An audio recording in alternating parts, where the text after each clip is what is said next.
good afternoon and welcome to the individual finals of the 2016 World Field Archery Championships here in Kilruddery House in Bray in Ireland, which is just outside Dublin. So this afternoon, as I just said, we have the individual finals. My name's John Knott. I'm here this afternoon with Jonathan Shales, and Hello. he'll talk you through quickly what we're going to see this afternoon and what people will be doing. Okay, so to start off this afternoon, we're going to see the ladies' barebow bronze medal match. That'll be followed by the ladies' barebow gold medal. Then we'll have the men's in both the bronze and the gold. Then we'll see the recurve shoot. Again, ladies will start with the bronze, then the gold, following through with the men. And then finally, we'll see the compound matches. And again, it'll follow the same order, finishing off with the men's compound gold medal match. It's the final match this afternoon. Fantastic, brilliant, John. So this afternoon you'll see that the athletes will shoot 4 targets. They're all different. So what we'll do, I'll ask John to give you a quick rundown of the 4 shots in order that the athletes will be making today. He'll talk you through the course, he'll talk you through the scoring and the distances. Okay then, back to John. Okay, so target number 1, we're going to start off with 40 centimetre face. It's what we call a 4 face in field archery. When there's 4 archers on a target, there are individual faces, that's why it's a 4 face. Today you'll only see 2 faces though, 1 for each individual archer. Then target 2 will be a single face, it'll be the 60 centimetre. Then the third target will be the bunny face. We call it a bunny because there's multiple targets on the face, there's 20 centimetre targets. And then the final target, the big finale, will be the 60. It'll be the 80 centimetre face. Usually shot at 60 metres for the sighted archers and 50 for the barebows. Okay, fantastic. So now we're just introducing our first competitors for the bronze medal match. Lena Björkland of Sweden, who was the defending champion from 2 years ago in Croatia, and her opponent is from Japan, and it's Miyuki Marumara. I hope I've pronounced that correctly. Please forgive me if I haven't. Okay, so they have 2 minutes to shoot their 3 arrows. They can both shoot together simultaneously, and we'll talk you through it as it's going on. And their first target is shot from 20 meters. Okay, so as John said, 2 minutes, shoot 3 arrows, and we're scoring 6 down to 1. So the very centre of the yellow is a 6 ring, and then the next yellow ring is a 5, and then we're working out the black rings are 4, 3, 2 and 1. Brilliant. So to get into this, they shot a 2-day competition, 24 targets each day. The first day was what they call an unmarked round, so you have to gauge the distance of the target. It is not told, it's not illegal to have a system. You could use your bow to gauge it, arrow points, many different ways. I'm sure John will give us some lowdown later. The next day they shot a marked round again. They were ranked. We did a top 16 eliminator that gave us 8 people, and then 8 went to 4, and then they did a semi-final. So these guys lost the semi-finals, and they find themselves now shooting off against each other for the bronze. Björkland shot first. Yeah, okay. So 3 for Björkland and a 5 for Miriyuki. I'm going to use her first name so I can say it better.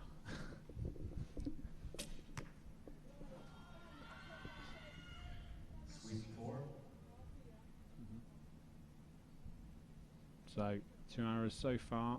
Björkland, 4 and a 3. Miriyuki takes a second shot. Nice and strong shot there. Second 5 for her. So it's quite an important start already here, John. Getting some distance. Yeah, that's a great start for Miriyuki. I mean, you can't ask for more than to hit the yellow with the first 2. No. Björkland was absolutely dominating in the qualifying days, but struggled once she had a shoot off to get into the last 8 from the eliminators, which is most, and not like her at all. So, and she shot okay in the team yesterday, but nothing special. Well, that's good shooting. Fantastic. So 14 unconfirmed to 11, 3-point lead good start for the archer from Japan. But John, the next shot. You talk about the second shot for the guys today, because I think this is going to be the big shot today. Yeah, I mean, we've got a lovely venue set out here. The targets look great, and a couple of them are really nicely laid out, high up on the rocks there, making the shots very difficult. There's a couple of great steep shots there. And it's important, I mean, for anybody that doesn't understand archery, just watching for the first time, or even any viewers that are just target archers that are used to shooting on the flat and don't practice field archery, you really need to have a lot of confidence, you need to have a lot of knowledge, and you need to be able to know exactly how the arrow is going to fly, because it's not the same as shooting on the flat. What will happen is that the arrows will fly high when you're shooting uphill. So if you just shot it at the distance it says on the peg, they're going to hit high on the target. So they have to calculate how much distance to knock off to get the arrows back in the middle. Yeah. And they're not allowed these guys are not allowed any form of electronic device to angle finder out here, are they? So it is using and knowing your own skills and gauging off. You can gauge it. People gauge off their bow or their arm or their you know, they've all got a little system, but it's not pinpoint accurate, is it? Yeah, absolutely. That's a good shot. Yeah, it's a good solid start from Japan. And Nice, again nice from shot. Sweden. Yeah. So 40 meters, 60 centimeter face for the barebow. It's probably their toughest shot, isn't it? I think compared to the 50 on the 80. Yeah, I think you're right there, John. Yeah, I mean the size of the face and the distance. Yeah, it probably equates to probably the more difficult shot. Yeah, and that is And I mean, steep angle. yeah, I mean you can see that on the screen now. That's a steep shot. Yeah, yeah. Oh dear. That's a shame. That's a mistake there from the Japanese archer. Yeah, and you know, in the barebow division, it's so easy to make these mistakes. I mean, when you see these guys hit the middle, I mean that's real skill. Yeah. It's certainly easy to just have a slight wobble, be slightly off aim. Yeah. So you point with the sun on they aim with their point. Oh, great shoot in there from Lena Bjorklund. They use the point of the arrow to aim. Yeah, absolutely. So yeah, they'll be looking at the point of the arrow and the point probably on the gold, somewhere on the face anyway, certainly. Yeah. And that'll be their aiming point. So where we've got the sun today coming in from the right-hand side for the right-handed archers, and it's glinting off the point, you know, that could cause them some problems, because you'd get a lot of sort of flaring, you know, a lot of glare off the steel points. You know, it'd be difficult to see where you're aiming. Yeah, because yesterday I followed a semi-final around, and there was one of the shots in the semi-final was really dark, and the barebows were like, we can't see to our point to where to put it on the target, and that's when field archery, light in light and dark, can lead to big challenges as well. Yeah, I mean, normally you hear about the compound archers complaining about the light in the dark. You know, they have their troubles seeing through the peep sight and their magnifying scopes. Yeah. I haven't really thought so much about the barebows not being able to see the point of the arrow on the target. Yeah, they were all really nervous about it. Yeah. Yeah. So that's a bit of a swing target there for Bjorklund. Yeah. Yeah. Mirayuki started well, but her next two shots were not as good, and Bjorklund saw a chance and took it. So, what target we got now? So now we're on the bunny targets. This is the 20 centimeter multiple face. So Lena will be shooting at the left-hand side, one arrow in each of the faces. Yeah. You have to have one in each. It doesn't matter which one you hit first, but you can't have two arrows in the same face, otherwise you'll lose the highest scoring value. Yeah. So you'd look at this shot now and you think, oh, it's flat on only 10 meters away, but this is a very small face. It's 20 centimeters across, which is, and it's 10 meters now for the barebow. So you've still got to be really accurate on your game. Oh yeah, I mean there's still possibilities to make errors here. Yeah. So Bjorklund with a possible 6. Yeah. It looks close on our screens, but we can't tell from that side. 12 points. And then 2-5 so far for Mirayuki. So again, she has the chance here to pull back 1 or 2 points. Yeah, but it's not like in compound archery, it's almost a given they're going to be a 5 or a 6, but in barebow, that given is not there at this type of target, is it? There you go, string walking there, canting down the string with her fingers. Yeah, so that's a good point, John. You'll notice here that her fingers are quite low on the string, and this raises the back end of the arrow up near her eye. Yeah. And she's looking almost directly down the arrow, straight at the gold. Yes. And so on the final target, the long one, which will be 50 meters for them, yeah, you'll see her fingers are right up close to the knock of the arrow. They're just underneath. Yeah. And then when you see her pull up to full draw, you'll see the knock of the arrow will be much closer down towards her mouth. Yeah. That drops the back end of the arrow, effectively lifting the front end that she's looking at, and that'll give her the higher trajectory to get the longer distance. Yeah, but they still keep consistent knocking point in their tune doing this? Is it? Well, goodness, I've had many conversations with a good barebow archer friend of mine about the sort of theoretical best way to tune a barebow. You know, should you have should the knocking point be flat? Should it be high? I mean, it's always a compromise. Unlike recurve and compound shooting, where your fingers will really stay in the same place. Yes. And so the line at which the arrow travels and leaves the bow is always the same, and you can tune for that. Yeah. I mean, the art with barebow is that it's always changing. So when you let go of the string, the top or the bottom limb is pulling more. Yes. One way or the other, yes, you know, depending on where your fingers are, and that can make a real difference and affect the arrow flight. Sometimes you can get really good arrow flight at short range, and it'll be terrible at long range. Yeah. What do? Do you tune it for mid range? And yes. Yeah. Where are the most points made? That's for me. That would be the thought. Where are you going to make the most points? Well, I presume you'd probably go for the mid and short range. Yeah. And just try to get what you can on the most extreme, longest distance. Yeah. Final target. Bjorklund has a 2-point lead in this bronze medal match, and she's away with her first shot. She's giving a good look at that. So 3, drag to the left with the slope. I noticed this. Again, a lot of the juniors this morning were going left on this target. Yeah. I noticed They did struggle on this long one. I mean, it's a tough shot. It's quite intimidating looking up there. Yeah, you're very close to the crowd with this shot. And that's a good shot for in her situation now. It's not as severe as yesterday for the team round, is it? It's still a long. It's more across today, isn't it? Yeah, they've moved the targets around slightly from yesterday, which is good because it's a bit unfair if you shot the team round. Yeah. To then shoot the individual if your opponent hasn't already shot it. Yeah. Yeah. So Nina Bjorklund has won the bronze medal. Mirayuki has a last shot here, but unfortunately there's nothing she can do. But she want to finish with a nice shot. There you go, fingers right up next to the arrow. So you can just see her using her fingernail there just to count the strands of the string below the knock. Yeah. Which will be her sight mark for this target.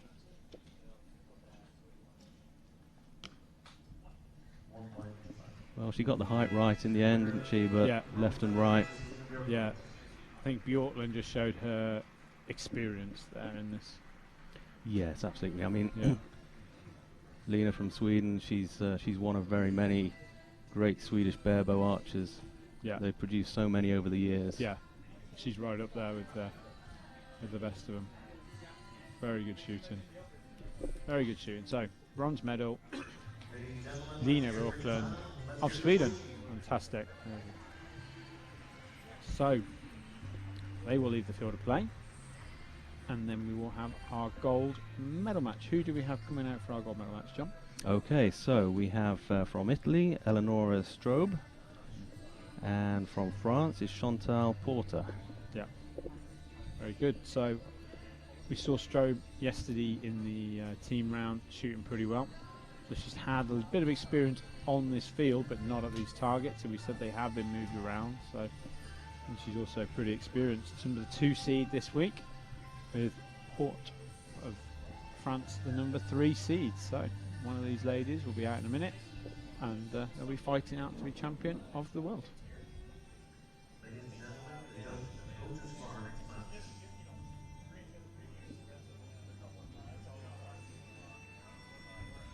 fantastic scenery here this week. Been beautiful. Yes, it's absolutely beautiful, isn't it? I mean, we've got this lovely house with these wonderful manicured lawns in front of it. The sun is shining. It's got lovely blue, clear skies. I mean, it really couldn't be better today. No. And the wind's kind today as well, so you don't want to see a finals decided by who gets the best gust or the worst. Yeah. I mean, we've had, I think we've had a whole range of weather conditions this week. We started off with a lot of high winds, which were quite warm. They must have been coming up from the south. Yes. Then it turned cold and windy. Yeah. Yesterday we had the rain. Goodness, did it rain yesterday? It rained yesterday, yeah. And now today we've got probably perfect conditions. Possibly the only thing that the archers might be concerned about is the sun, as we said. You know, it's shining off the points, maybe off the sight rings, the sighted archers. But generally, the sun's moving round to the right-hand side. It shouldn't be a problem, really. Yeah. And of course, left-handed archers, they'll be looking away from it anyway, so it won't be in their sight. Yeah. So, archers will go now. When they hit the peg, they will have 2 minutes to shoot their 3 arrows. They will shoot simultaneously at a 40 centimetre target face from 20 metres away. It's just a very slight uphill. It's a gentle target to settle them into the final, really, and to set the pace. Yeah, it's actually quite a nice target to start off on. Yeah, just settles the nerves a bit, doesn't it? I don't think you'd want to start on the big 40 uphill. Oh, no. Yeah, you can see they are still quite elevated for this shot. Oh, there we go. So, Port with a 2 and Strobe with a 4. Yep. Very good. So, there we go. You can see the shorter range, the down from the arrow.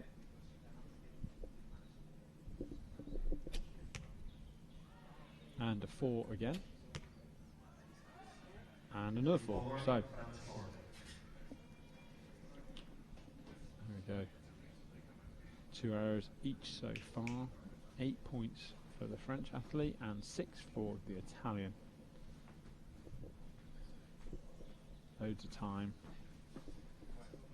So with the bare bow, we see in various masses of weight on the front and underneath the grip.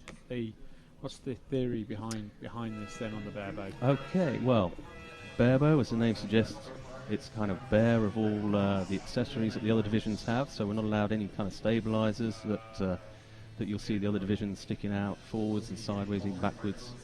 There's no sights, obviously, but they are allowed to add some mass weight to the bow. Now, it must be below the handle. They're not allowed to put it above the hand. Okay. And also, I mean, it must be attached directly to the bow, so it's not allowed to have any sort of rubber component between it that would give an extra vibration dampening. It's purely for, to balance the bow. And if you put the weight below the hand, you can see on some of these shots they've got these steel weights just in front of where the fingers would be. Yeah. And some of them you can see they've got weight lower down, and they even have it sort of strapped into the handle. And what that does, it gives you a kind of like a pendulum effect, that you get this weight below your hand, and it helps to keep the bow upright. Yeah. And that's really important. If you think about it, when you let go of the string moves forward, the limbs move forward, and the arrow is thrown up into the air, basically. Yes. In a straight line. So if the bow's leaning one way or the other, so if it's leaning to the left, the arrow is not only going up in the air, but it's also going left across the target. Okay. And this is really key in field archery, because you can get these targets at all different kind of angles across the slopes, and the real key is to keep the bow upright. Yeah. So there is, I have noticed, I'm not going to name check anyone here, but Italian manufacturers seem to really think about the bare bow risers. I have noticed they can build very clever internal weight systems into the risers. You really can customize it for what you want. So very similar first arrows here on the big 40 meter for our archer athletes. Yeah, you're right there, John, about the bow design. I mean, a lot of archers just choose to take a standard recurve bow and add some weight to it, but then you can have a specifically designed bow for bare bow shooting. Yeah. That's very good. So second shot from Port was a 4. Oh, that was Strobe. I apologise. No, yeah, from Port.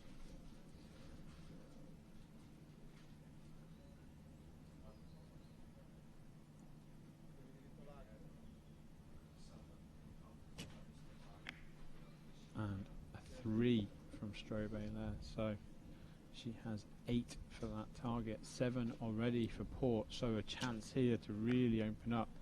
A 2. Okay. Well, it's useful points to help increase the lead, but she could have punished her opponent there. Yeah, absolutely. Big chance there to build a big lead going into the third target. But so we have a 3-point lead at the moment to our athlete from France, Chantal Port, over Elena Strobe of Italy. Look, they're both looking a little bit tense to me. A lot of the compound archers, the recurve archers over here, a lot of them, they also shoot World Cups and indoor World Cups and various other international events. But the barebow archers, I was saying this to an athlete on the British team this week, they get one chance a year to perform. Yeah, you're right, on the John. international stage, so they're not as used to being out in this arena and under this big screens and people watching. And it's a good point, John. The more you do this, the more you get used to it. You know, naturally you're going to have a rush of adrenaline, you can have nerves, you can feel a little bit nervous and shaky. Well, the more you do that, the more you get used to it, and it just becomes normal. Yes. Like you said, if you've got several World Cups, you know, World or European Target Championships to shoot, you get used to it. Yeah. You know, the barebows, they only get this one chance each year. Yeah. So it's difficult to kind of prepare for that and get used to those nerves. Yeah. Yeah, so, but it's good. They're putting on some good arrows down here. This, as I said, this is a really speaking to Chris White earlier, he thinks this is one of the most testing finals courses he's seen at a World or World Games for a very long time. And he thinks this is brilliant design this weekend. Yeah, it's good to see this kind of quality of targets to shoot at. Yeah. You know, we've had some that have been a little bit flatter, but this lends itself really well. You've got these great rocks to look at. Everybody in the crowd can look up and see the targets. Yes. They're in view of everybody, and it makes a great arena to shoot in. So 4 from Strobe, possibly 5, I think that's a 4, and a 1 from Port. So here you go, the close range target proving tricky. So now we are tied 21 apiece, just over halfway through the final. So you don't want to be getting behind at this point going into the last target. You need to be within 1 or 2. Oh, look at that, great go. arrows from both of them. Yeah, 5s there, pretty much identical. Yeah. I do think with the field format though, if you're behind, there is always a chance because you're setting your sight. We've seen people make mistakes on their sight set. Yesterday in the women's team final, we've seen it again this morning in men's bronze junior. What have we got there? Again, a pair of 4s. So Is that different orders? Oh, that's right. We're looking at the wrong faces there. Yeah. So Strobe takes the lead all of a sudden. 30 to 32, 2 points, big swing there, 5-point swing on that target there for Strobe. Again, 2 points. It's a useful lead. I mean, you take anything that was on offer to you going into the last target. Yeah. But 2 points, that's nothing. That could go either way. 15 on the bunny is actually a very good score for a barebow, isn't it? There from Strobe. Yeah, definitely. Yeah. That's good, solid shooting to get her back in the game. Yeah. Fantastic. So poor arrow came back strong with a 5 and a 4, but Strobe 4, 5, 6 swings the match totally. But we're now going to 50 meters on 80 centimeter face, up and across the slope. We saw on the last match, you get your bow tilted a little bit wrong, and the result from it is it's not very forgiving. That's right. This is the maximum distance that the barebows shoot. Yeah. of any distance over the whole tournament. Yeah, a little bit of breeze just coming through our tent as well now. So we're very close to the athletes where we're sat. So Yeah, you can see her accreditation, her back number. It's on her quiver, not her back. Just fluttering a bit in the breeze, so they'll be watching those flags up there by the target. Yeah. Strobe shoots first. That sounded not great. A 2 and then a 4. So all of a sudden we're tied again, left again. It's really pulling the arrows across this target. Yeah, they could be getting caught out by the way the targets sit in. Yeah. You sometimes tend to follow the angle of the target. If it's not exactly square, they might be leaning a little bit with the target. Yeah. Oh, Strobe just got a miss. Can't believe it. And then a 5 from 4. Oh, wow. So that is really, really a big arrow there. Really, that's an uncharacteristic mistake from the Italian. Yes. She's an experienced archer, but yeah, she shot well out here yesterday in the team. And left again. Oh, great arrow flight there. Look at that group. 3 arrows there from the French to become world champions. So Chantal Port of France is the 2016. Well, she's absolutely made up at that. Yeah, she's emotional, and why wouldn't you be if you just won the medal? Yeah, but Strobe went into the last target with a 2-point lead, but just couldn't read that slope, and Port absolutely nailed that, really. 13 there on with a BAREBOW is quality shooting. Oh, I think that's about as good as we've seen. Yeah, she's really, the lady Port from France there is absolutely made up. Yeah. Fantastic, really good match. Swing around a lot, but yeah, it was exciting. I mean, you didn't know who was going to win that one. No, but they swapped the lead several times. Only 5 on the last target there. Not good enough. So that's our Lady BAREBOWs out and finished for today and the event. So now we're going to switch over to the men's BAREBOW. So bronze medal match first again. John, who have we got and what do we know about him? Okay, from Sweden we've got Martin Ottosson, and from Australia is Michael Fisher. Yeah, and these do you know these guys? Have they got any wins? Yeah, well, I mean, they both got form. Michael Fisher from Australia, he's had some good results in the last few years, but I would say on the form book or past history, I mean, Martin Ottosson, he's one of the great Swedish BAREBOW archers, as we said earlier. Yeah. There've been a lot of great Swedish BAREBOW archers.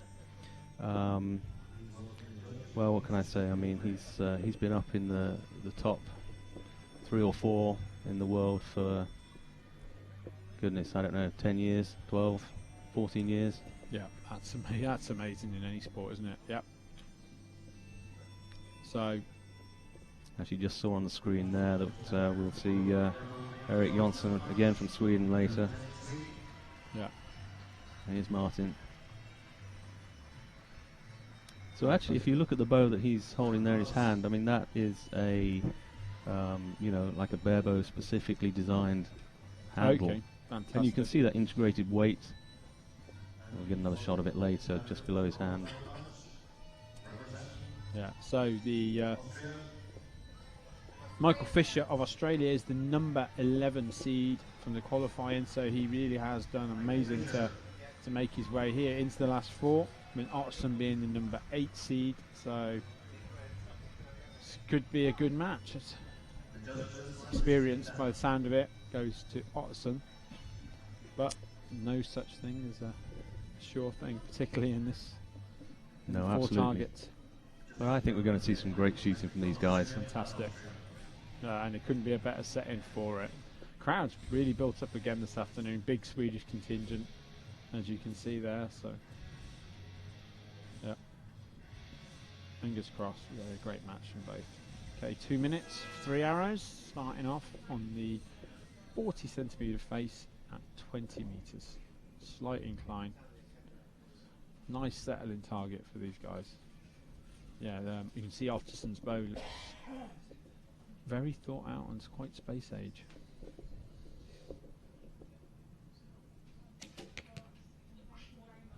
Okay, so Otterson is on the left face here, Fisher on the right, so 1 point lead for Otterson.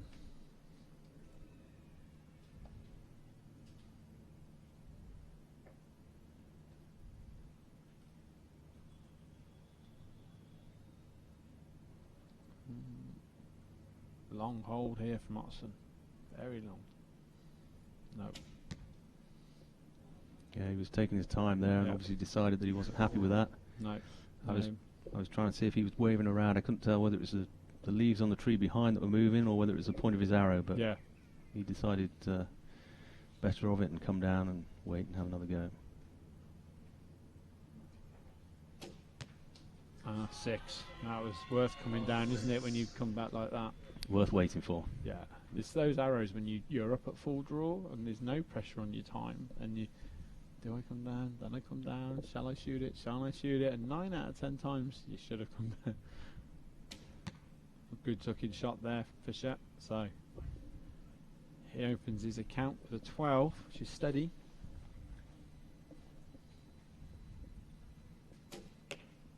Oh. 3. I just caught the sight of Martin throwing his arm there a bit.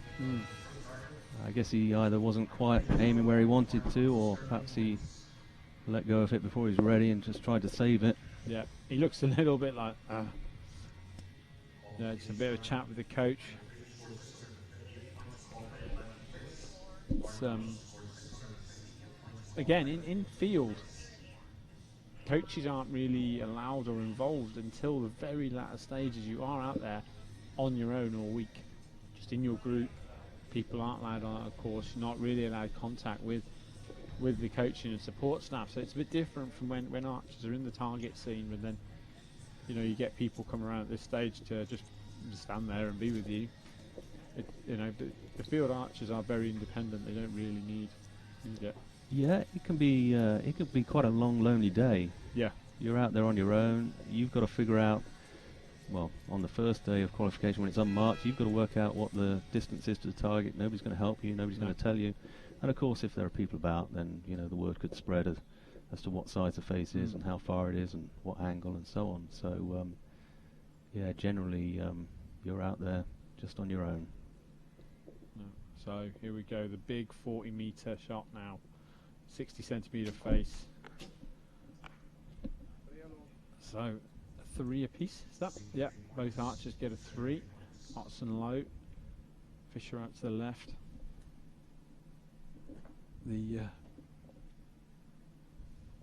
It's a big cut. They're going to be allowing for with BAREBOW. How do they allow for the cut? 'Cause obviously they can't. Do they have to learn to aim differently for it? Well, I don't really know, John. Yeah. Oh, great shot. I know that's a great shot. Yeah. I mean, they can either adjust the fingers on the string, so instead of shooting at 45 meters, they might be shooting at, well, I don't know, let's say 42, 41, or maybe they choose to aim low on the target. Yeah. I suppose they'll experiment if they're highly experienced to know what works. Oh, wow. Another good shot. Yeah, that's a really strong 14 there from Otterson. I suspect in the BAREBOW division, you probably got archers that choose to do it one way, and then maybe some choose to do it differently. With the recurve and the compounds where they got sights, then well, you'd move the sight and you'd aim at the middle. Yeah. That was a very quick shot there. I would have said 10 wasn't bad, but 14 from Otterson there. He's opened himself up. A 5-point lead now. That's quite. Again, useful lead halfway. Good. Halfway, yeah. That was some. And that puts the pressure on the opponent then. I mean, yes. You'd be feeling confident that you've almost got 1 arrow spare. Yeah. And in BAREBOW, that's probably quite a nice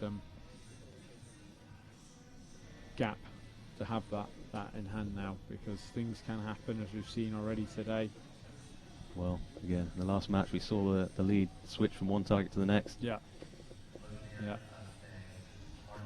So, Michael Fisher, Martin Otterson, fighting out now for a bronze medal here at the 2016 World Archery Championships in Kilruddery House in Bray, Ireland. Fantastic day for archery, fantastic course. And so far, seeing a really high standard all week. Highest numbers ever for a World Field Archery Championships. People keep saying. I haven't actually got that proof, but Yeah, I don't know the exact number, John. I think I heard something like 318. Yeah. It was certainly over 300. yeah. We had 3 courses, which is standard, isn't it? But there were waiting groups on every course, and people keep saying they can't remember that. So good shot. Could be a 5. I'm not sure. I'll give it a 4. That's a 4 Definitely on the a bottom 4. face. Yeah. To work out who's shooting which face in order today. Yeah, so years and years ago we used to have to shoot the faces top, middle and bottom in order. Yeah. Then they changed the rule many years ago now. So the archer can choose which face to shoot at. So it makes our life a bit difficult because we don't know which arrow is going to go in which that's face. The top face, that's the middle. That's a 5 for Otson and a 4 for Fisher again. So Fisher, he's shooting great, but he just can't. He doesn't seem to be getting anything back. That's the thing. He needs a really good 6, and hope that Otson doesn't match it.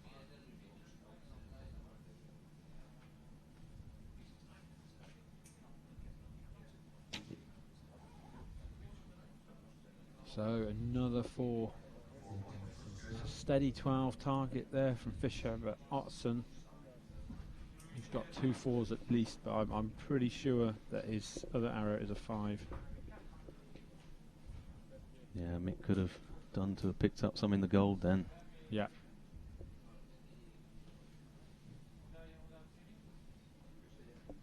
Very, oh, that's a 6. Contrasting styles here between the two.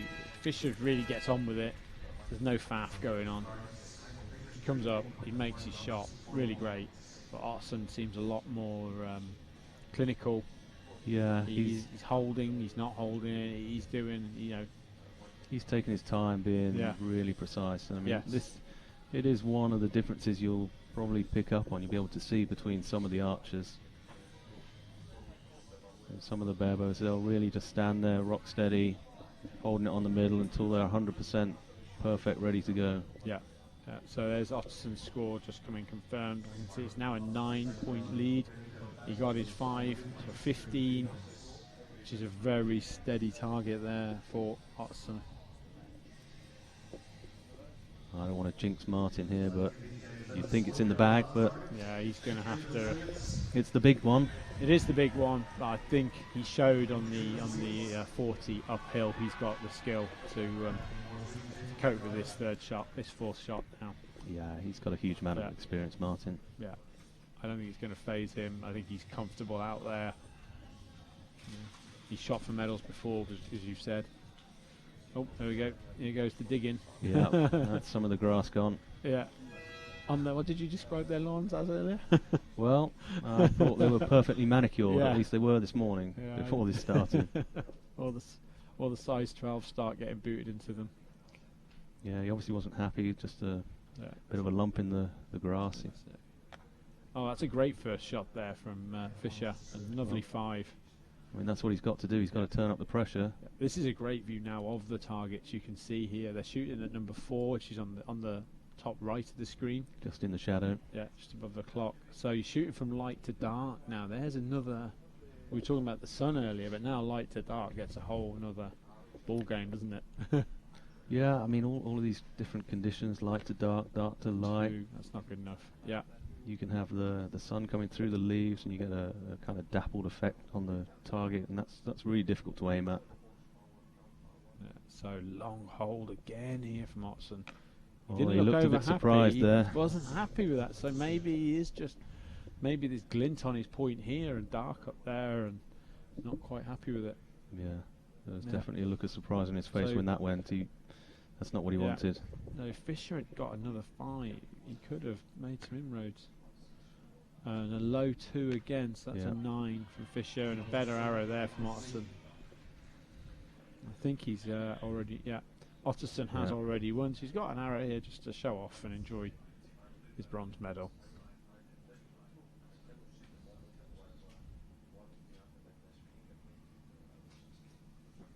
Very precise. Oh, again, he didn't look happy with that. Happy with it? No, he really, considering that wasn't a precious shot, he was not happy with that. So the long 60 has really been troubling the barebow archers so far in all the matches. Yeah, definitely. It's a tough shot, you know, it really is. Yeah, one of our athletes, she shot it this morning in the junior division, and she said it was really hard. So she got it. She didn't even need to hit to win, and she blanked it. She still struggled. Yeah. Yeah, it's funny.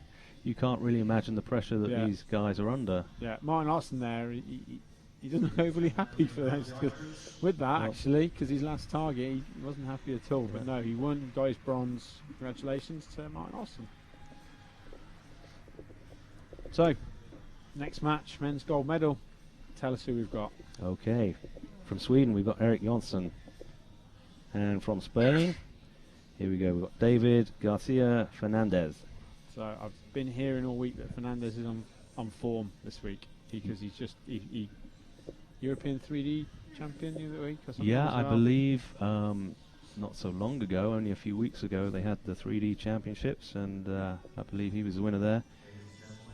He qualified 4th here. Eric, he was leading the first day, I think, on the unmarked qualification round. After qualification, he was 3rd. Yeah. But Eric, well, he's won everything that there is to win, I think. Really? Yeah. Yeah, and more than once. Okay, fantastic. I described him as a legend yesterday when he was shooting the team round, actually. So.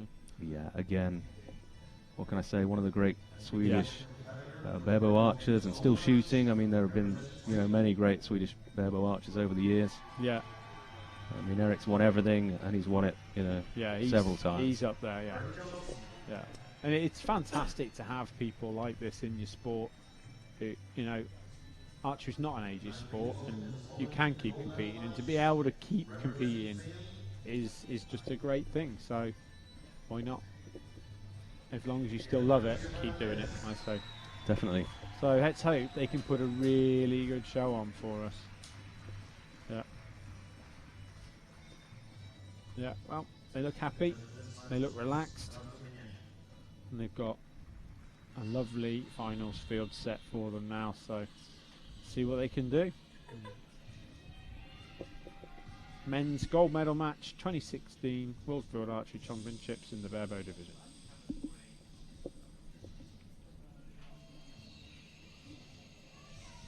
So 20 metre, 40 centimetre face. So far this target, shouldn't decide anything in this final. They're both going to want to come out feeling good about themselves. Yeah, just 3 good solid arrows to start off, settle into it. That looks strong. Yeah, 5. Looked like a nice shot from Eric.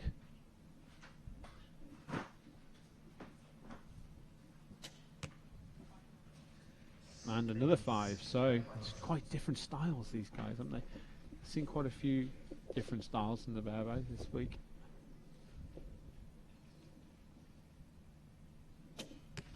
Beautiful looking shot there from Johnson.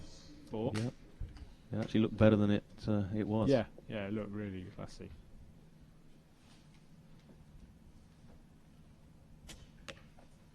And a 3, so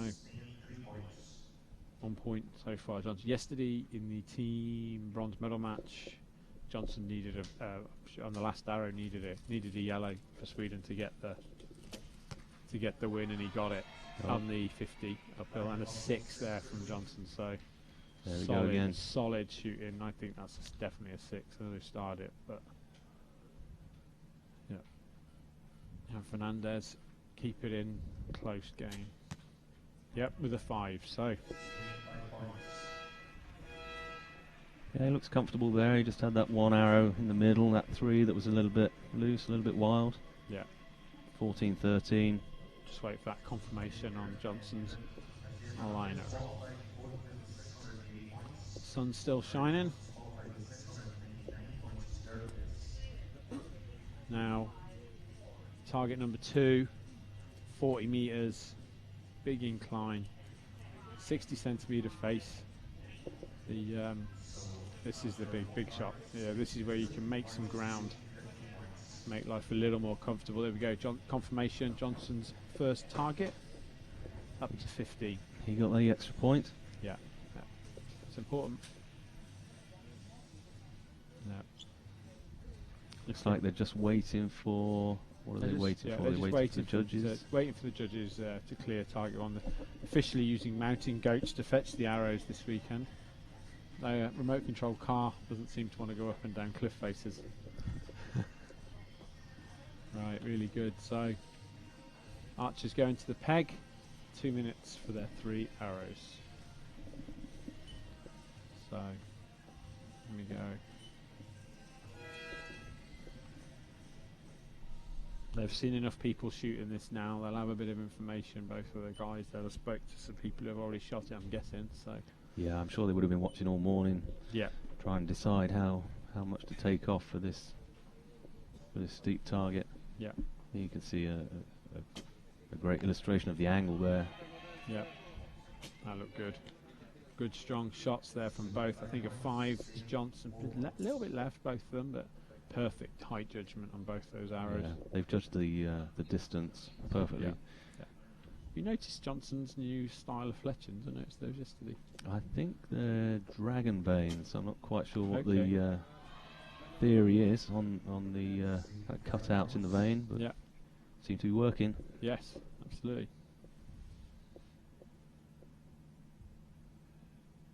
It was a good looking right alongside his first shot. So pair of 4s from Garcia. David Garcia Fernandez, sorry. Johnson 2 5s. They've given his second shot a 5. Oh, that's a strong target there. That could be 14.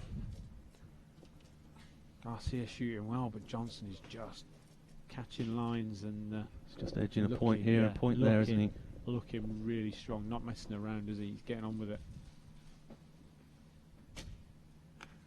Oh, good group, but Yeah. Again, he's been caught out. yeah, As you said earlier, a lot of the archers shooting to the left on this target. a little bit of maybe a little bit of tightness in the shot and just pulling him a little bit left. Johnson looking relaxed. I don't believe it's the wind. I don't think No. that's really a factor this afternoon. No, not at all. I'm not So- sure about the BAREBOW division. Certainly the RECURVE division, when you're shooting uphill like that, you can tend to push a little bit too hard with the front arm, and if you're right-handed, that is, Yeah. and push them out to the left. So 14 from Johnson on the big 40-meter uphill there is a mighty number. 29, 5-point lead, 2 targets in. We saw both Swedish BAREBOW men really dominating that very hard second target Yeah, today. they've just grasped the lead and gone with it, haven't they? Yeah, Fernandez he's had a steady start, but Johnson's not giving him any chance to no, catch up or no. So take a lead. target 3, 10-meter bunny, 20-centimeter face. So I can hear a little bit of ABBA, I think, in the background. Do you think Absolutely. that's for the Swedish contingent? There might be a theme in the music. Yeah. So maybe we'll get the some Spanish for music for our next one. Oh, that looks good. Shoots so fast. There's a point back. Fernandez on the first arrow though. So Fernandez started this target. Well, he needs a big target here. Fernandez. He needs to really make Eric work.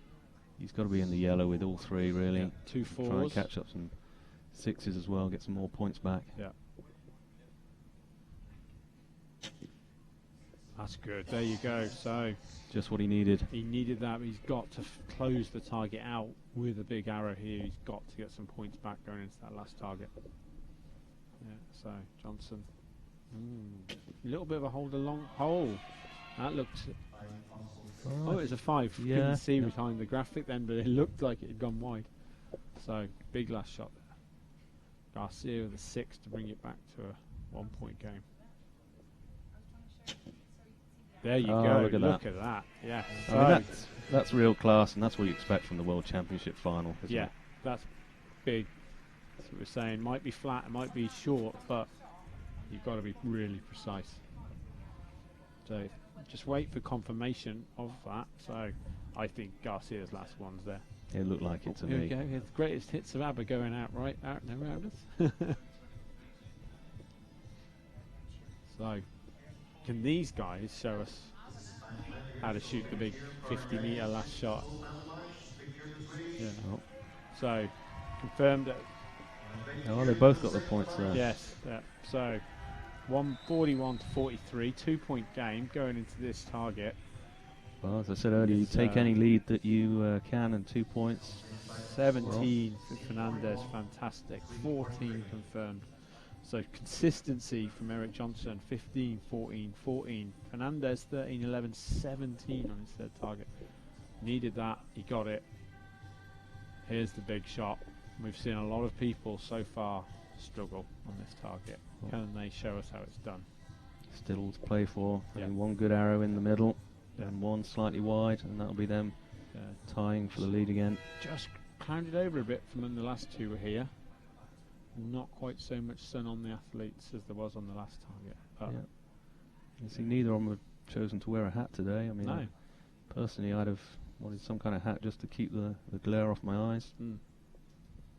So Johnson, he won't mess around, he'll get on with it. Sounded wide at a 4. That's a good shot. Very good shot, this. What can Fernandez do? Oh, 4 as That's well. one. So just dropped the last second. That looked like it was coming in beautiful. Some people might be thinking, John, why do you say it sounds like a wide arrow? But when you see some of these targets, you can see the yellow center, which is quite soft and spongy compared to the black. Yeah, And it makes a different noise. it So does. Yeah, you can hear when it hits the middle. And yeah. Beautiful shot there from Eric Johnson. He's really looking cool, isn't he? Fernandez needs to keep the pressure on. Oh, 5. he's got it. Great shooting here from these two athletes so far. It's not over yet. No.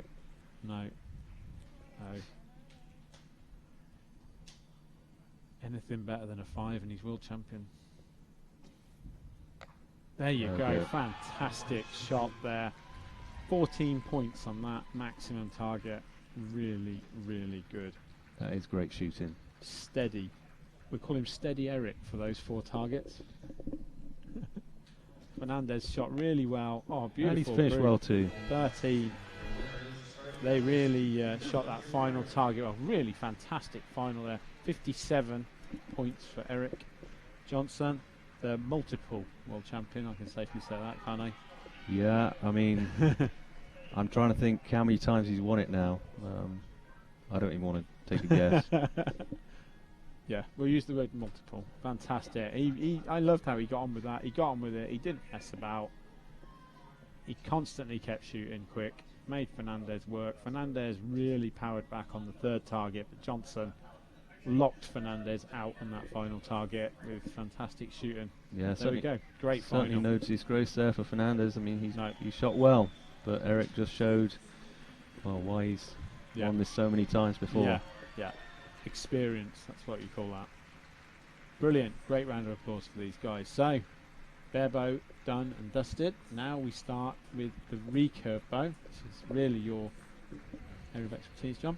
You've shot for this title, you've won this title, you've had gold, silver, and have you won the bronze? Yeah, several bronze. Several bronze. So here we go. 4 athletes in the last 4. Been some great shooting from the lady recurves this week. But Amy Oliver and Jessica Tomasi all week have been the powerhouses, and they will compete in the gold. And our bronze is? Okay, so from Germany we have Daniela Klesman. Yep. And from Poland we have Joanna Raza. And I apologise to anybody listening who can pronounce that better than I can. Yes. I'll be honest, I don't know our bronze medaliers, but they've shot very well this week into some stiff competition and a lot of very talented shooters out there, so let's see what they can do. Actually, it's good to see an archer from Poland here in one of the medal matches. Yes. I think it's only last year at the European Championships that was held in Poland where we saw a strong or a large Polish contingent. Before that, I don't really remember seeing many Polish archers in field archery. So I hope that's a sign of things to come, and that we keep seeing them take part in these events going forward. Absolutely, yep. World Games for field archery is in Poland next year, next July. So people have been competing for places for that this week. It's very hard to get spaces, top 12 competitors only. So Poland are the hosts, so they get a host nation's place anyway. Yeah, so there are 12 places in each division, men's, ladies, BAREBOW and RECURVE. The compounds have a different format for their World Games Championship. And as you said, the host nation gets one athlete position. The gold medal at the World Championship, so here today they get one athlete position. And then the rest are made up from the top 10 finishers at the World Championship. So that would have been decided over the last few days. So here's Klesman from Germany.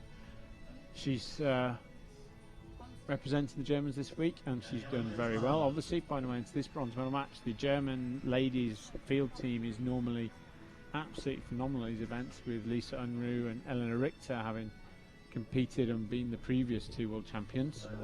So she's following in a big tradition there. And here's our Polish competitor. What's her name again, John? Her name's Joanna.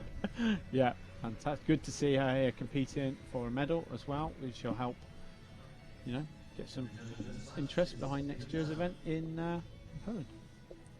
So the pegs of distances are moved. Would you like to talk us through our new distances? Okay, yeah. So the BAREBOWs have been shooting from the blue peg.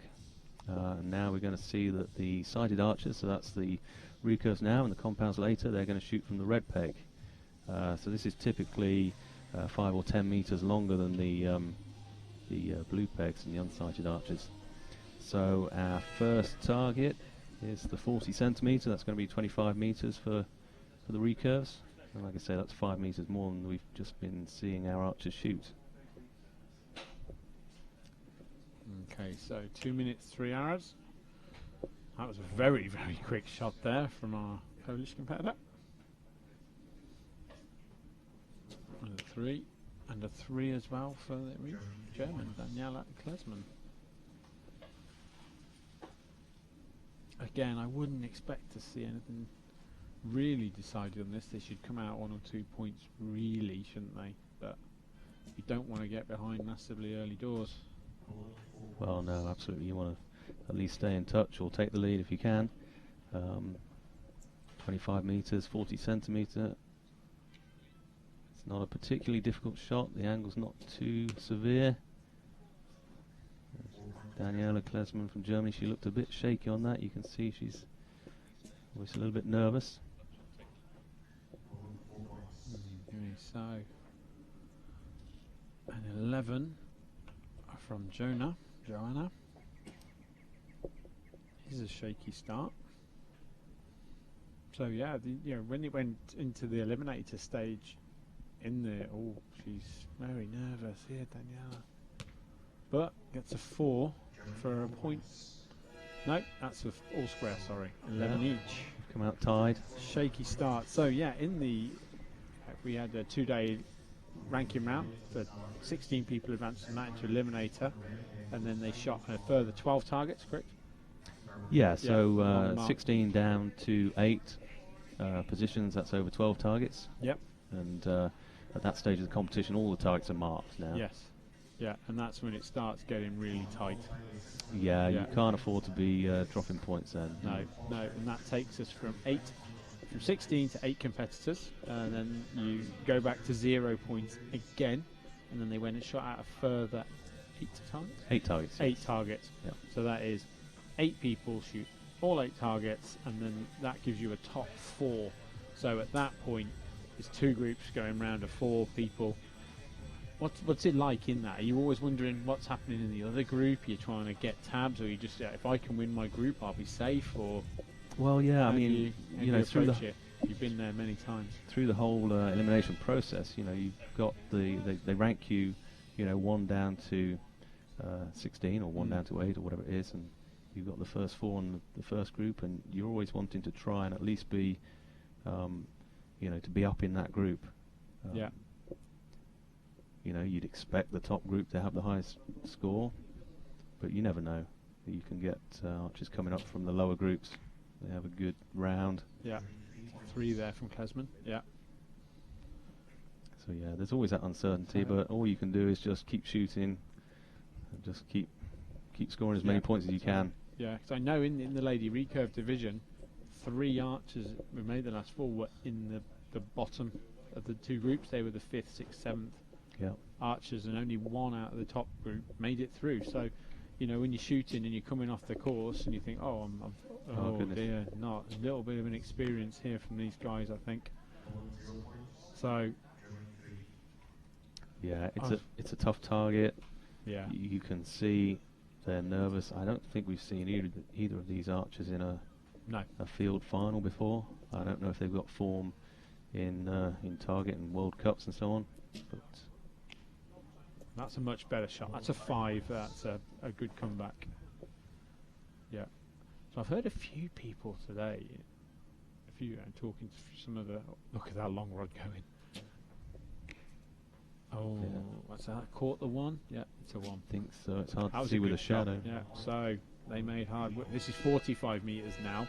But the angle, you've come back 5 metres, but the angle isn't quite as steep as the BAREBOW's had it, is it? So yeah, I mean the distance is longer, obviously, but yeah, as you move further back along the flat, then the angle drops. It's not quite so severe, but it's still a steep shot. It's still a tough target. So talking about the targets in the rounds, on the March round, you've got 3 distances that you shoot at each face. So that face of the 60 centimetre, you'd shoot it at 45 metres, 40 metres, and 35 metres, and you shoot that twice. Yeah. So this is the longest distance. It's the same with the other single face that you've seen them shoot today, the 80 centimetre at 60 metres. That's the longest target. Yeah. And then the other 2, the multiples, the 20 centimetre and the 40 centimetre, those are at mid-range. Yeah. Yeah, I heard earlier another match, the lad said, oh, I added on for the 45, and I found that very strange. He did miss high as well, by the way, but and I heard it yesterday, somebody added on for the long 45 shot, and I've experienced archers. I was very shocked they're adding on for it. Well, it just depends what bow they're shooting, what bow weight, you know, the arrow speed, what type of arrow, because, you know, you've got things like if you're shooting an ACE, that's a faster arrow than, say, an X10 or a Nano Pro, something like that. Yeah, that looks a nice shot. There you go, 5. So they're on the flat now, so they can, very nice shots there for both archers. So Poland, I'm convinced that's a 5 at first arrow, so I think she's got a 2-point lead at the moment, Jonah. Nice. 4.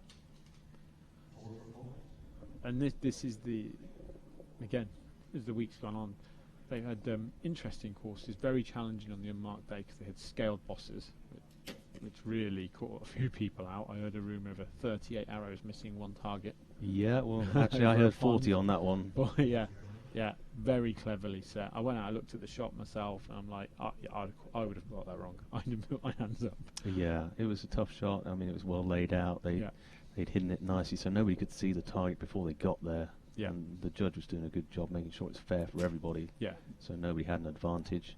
Yeah. And the organisers here, they've done a great job. The targets have been great. The bosses, they've been solid. They've been staked down well. Yeah. 3-12 definitely from Klesman. So we're just waiting to see. I'm convinced that Raz's arrow will go up to a 5. Giving her a 2-point lead going into the final 60-metre shot. Big, long, fair across the slope. So yeah, it's interesting because some people go, they need to be hilly all the time. They should, too many flat targets. You are trying to get a blend as a course designer, I believe, to make it interesting. You don't want to kill everybody with massive slopes. Well, I think so. I mean, we've had lots of variation over the years of really steep, really hilly courses, and they're great fun. They're technical. It really brings out the field craft, knowing how to judge the distances, knowing how to shoot on the steep ups, downs, cross slopes, and so on. But also, I mean, you can kind of overdo that a bit. It's good to have some of the, flatter shots, and they don't necessarily have to be easy. No. As we talked about, light and dark. Yeah. it can be flat, but it can be across the side of a slope, which we sort of touched on that earlier again. Yeah. It can fool you into leaning the bow one way or the other and start to drag the arrows off in the downhill direction. Yeah, yeah. But the one we've just talked about, where we, 30 to 40 people missed.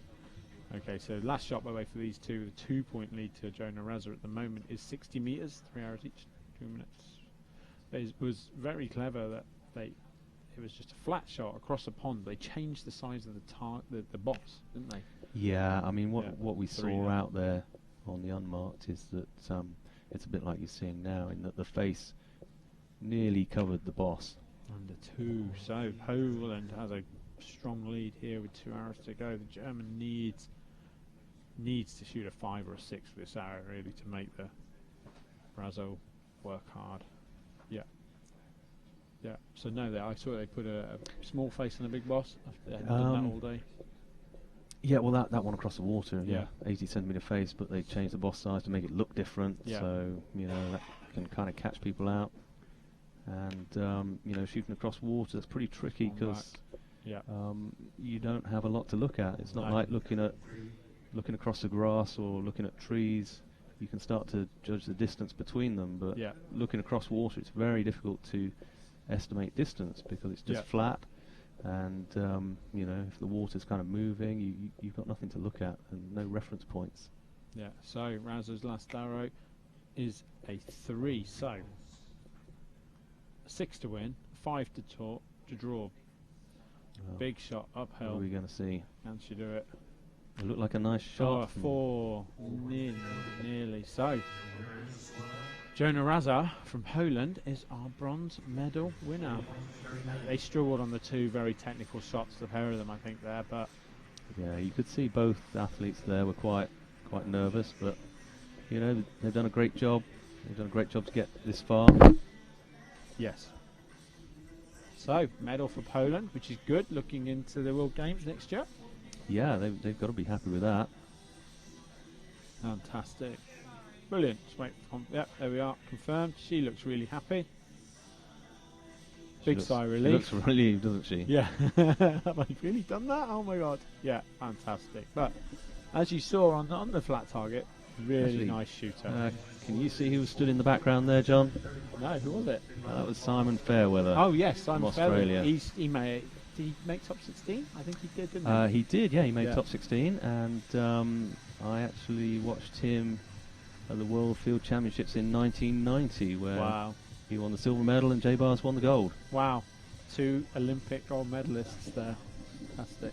So, our ladies' gold medal match is 2 highly experienced field archers. They know how to shoot up and down slopes. And John, would you like to tell us? Okay, so from Italy we've got Jessica Tomasi, and from Great Britain we've got Amy Oliver. Fantastic. So Jessica Tomasi, 2-time winner, multiple-time medalist, and also won the European Championships, making her comeback after 2 years out of international archery, actually, after London 2012 with injury. Amy Oliver, former European champion. Again, she's been in the mix many times at field archery, highly experienced target archer as well. So, both girls came out and shot in team rounds yesterday. So they'll be a bit more relaxed out here. Let's hope they put on a big show for us. Yeah, I think they'll have experienced that adrenaline rush and the nerves yesterday. So hopefully they'll come out. They'll obviously be a little bit nervous, but I don't think we'll see them as noticeably nervous as the other girls we've just seen. No, they were very nervous, both of them. Yeah, quite a good test. There we go. Amy looks really happy and relaxed. Already a world champion in the team round yesterday, so she's already very happy this week, and she's got her teammate Tracy out there with her as well, who I know knows how to work with Amy. Yeah, she knows what to say, and Tracy, she will get the best. Tracy is great when she's supporting the other archers. She's so positive and keeps them happy. And yes, and here's Jessica Tomasi, as I was saying, highly experienced, multiple field champion, awesome target archer as well, Olympian. So this should be, hopefully, like the men's bronze medal match, a really good match. That's what I want to see now. Yeah, I think we're going to see some great shooting from these girls. Yeah. Yeah. There we go. Amy really has led from the front all week as well. So top score. I think she was joint top score and with Tomasi in the unmarked. And then she's top score in the final eliminator as well. So she's been shooting really well. Yeah, she should feel confident. Yeah. 2 minutes, 3 arrows, 25 meters. Nice little shot to get them into it. It's, it's a bit of a good elevation on this shot. Oh, it's to not. Get them going. It's definitely not flat. Yeah, I know they've got their arm slightly raised. 4s to start us off. There we go. Nice steady arrows. Good crowd. Nice sunny. Great conditions to be doing some archery. Again, you can see the sun on Yep. the face of Jessica there. 5 points there from Jess. Slightly longer hold on that one. She's shooting. Yesterday in the team round, Jess shot shooting ever so quick. Oh, there we go. 5 from Amy. So, exchanging blows to start with. Some words from Tracy. Oh, Jess didn't look as good there and hit. Well, she hit something. She's taken a knock-off actually. Do you think she hit the 5 and bounced out in the 4, or did she just group with the arrow that was in the 4? Well done, Amy. See her bow wobbling around a bit there. Loads of time. That's the thing. I think sometimes they're forgetting. They've got 2 minutes for 3 hours. It's a lot of time. It is quite a long time, especially yeah. when the conditions are good. Yeah. You know, you're not fighting the wind. Yeah. You just see the yellow marker coming on the score, the timing board there. That's a bit low, that one. Indicating that she had 30 seconds to go. I think she shot with about 25 seconds left, so she still had plenty of time. Yeah. So, 13 to Massey with a broken knock, I reckon, if we get another look at that. 12 to Oliver. Well, she won't get that arrow back just yet. She'll be moved on to the next target whilst the runners pull the arrows out of the target, and then they'll bring them back around and hand them over probably when they get to the next target. So they're going to need at least 6 arrows to shoot this. Massey just checking which one of the targets are we shooting at here. That's Skindrasco, the judge. She's having a good stare up at that. So she's shot shots like this before. Well, you don't want to make any mistakes, and it's funny how the nerves can, what they can do to you, to the way you think. It's easy to, just make a stupid mistake and shoot the wrong target. Oh, and that's not a good way to lose either, is it? You don't want anybody to lose because they've just forgot to move their sight, or they forgot to shoot the wrong face. There are rules, and you have to run with them, but yeah, I mean, that's part of the game. You've got to know the rules, but yeah, you never want it to happen to anyone really. So 45 meters. It's target 2 they're shooting at, which is top left, not number 4 right in front of them. And it's a big old shot. This is good form there. Like a nice shot. But if you notice from the experience, Tomasi, how she angles her body and her shoulder looks low, and the 2 girls in the bronze, don't want to say anything bad about them, but they looked awkward at full draw on that shot, where Amy and Tomasi both, they've still got their proper form. Yeah, I mean, it's important to keep that line through the shoulders. One of the mistakes you can make is just to lift your arm, or lift your hand up, your bow hand up. Yeah. And that can put your front shoulder out of line. 3 from Tomasi, yeah. It ends up shortening your draw length. You can't get through the clicker, then you start pushing hard and you push the arrows left and so on. So it's really important to keep to what we call unit aiming, and kind of bend from the waist, bend from the hips, and keep the top half of your body in the same alignment as you would if you were shooting on the flat. Both their bows are waggling around quite a bit on this shot. You really see those long rods holding it up. That's a better shot there from Tomasi with a 4. That's a big old shot. I was out this morning with Patrick, and I was stood right behind him trying to watch his bow was straight for him. Yeah. And you could see the point is the weights on his long rod severely up above his head, and some of these guys have a mass weight on their bows. So yeah, I mean, we've seen over recent years that there's certainly for the men, there's a tendency to put more and more Good weight shot. on the bows. Brilliant shot. So she needed that. That'll settle Amy Oliver down and just nicked a little lead. Yeah. Yeah. Yeah, I mean, some of the archers, they like to shoot uphill. Some prefer to shoot downhill. I mean, Yeah. to be honest, you know, you've seen it there. You're holding all the weight above your shoulders. Yes. And that, certainly to me, feels unstable. Yeah. And then when you're shooting downhill, obviously all the weight then is kind of below your shoulders. Yeah. And it feels comfortable. Like It does down. for me, but yeah. I hear some people say they'd rather shoot up. Okay. So 13 to Oliver and 10 to Tomasi on that. Tomasi didn't get her liner, so a bit of a swing target. So Oliver nicks a little 2-point lead now. Halfway point going into the 15 metre now. Correct? Yes. Yeah, sorry. I was distracted by my headphones and microphone then. Yeah, so we've got the bunny target, the 20 centimetre multiple, and 15 metres. So again, that's the mid-range for what the recurve archers shoot in the qualifying. For the the experienced archers out there watching, I imagine most have shot of you an indoor beaten 18 metre round. That is a 40 centimetre face. This is a 20 centimetre face. So that's right. I mean, you're only talking a change in distance of 3 metres closer, but half the size of the face. So the 4 is the 9 on an indoor round, is it? Yes, I think so. Yeah. The 4 ring is the size of the gold on an 18 metre face. Yeah. A little bit closer, but you've got light, you've got dark, you've got wind. 2 brilliant shots from Tomasi there. 6 and 6. That is big stuff. Oliver matches it with a 6. Needed that. So all square. All square. Big. This could be important now. If one of them can nick a point or 1 point on this arrow going into that big last shot.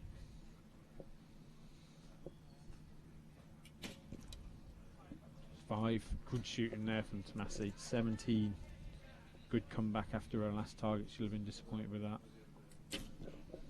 And a 5 from Oliver. Again. So 40 each. Steady stuff. Yeah, so again, all to play for on the last target. There's no advantage to either athlete there. No. So again, going into that big 60 metre,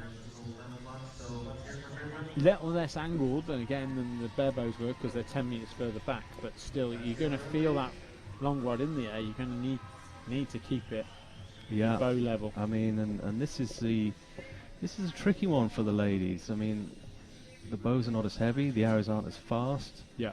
So when you come into this long 60 metre shot, you know, I would guess they'll be taking off a little bit to allow for the slope. So maybe they'll be shooting it on 58 metres, just kind of guessing. But again, depending on the bow speed, maybe they'll just shoot it on 60. Yeah. Bryony Pittman shot it this morning on 59. She was very good on. She went left though. Yeah. Oh. She got the height right. Our compound girl, I know who shot it, Rebecca Lennon, shot it bang on 60, and Patrick shot it on 59 and a half, and he was pretty good. So yeah, it really, I don't think you need to add, but you need to make good aim. Don't sink in your aim, which is the other thing when you're shooting uphill. I personally, when I'm shooting uphill, I'm always fighting bottom, to keep the you sight don't want up. to dip out the bottom of the gold. Yeah, again, that's with the weight on your rods, and yeah. So I think Tomasi will shoot quick now and make hope that she leaves Oliver something tough to work for, because she does get on with it.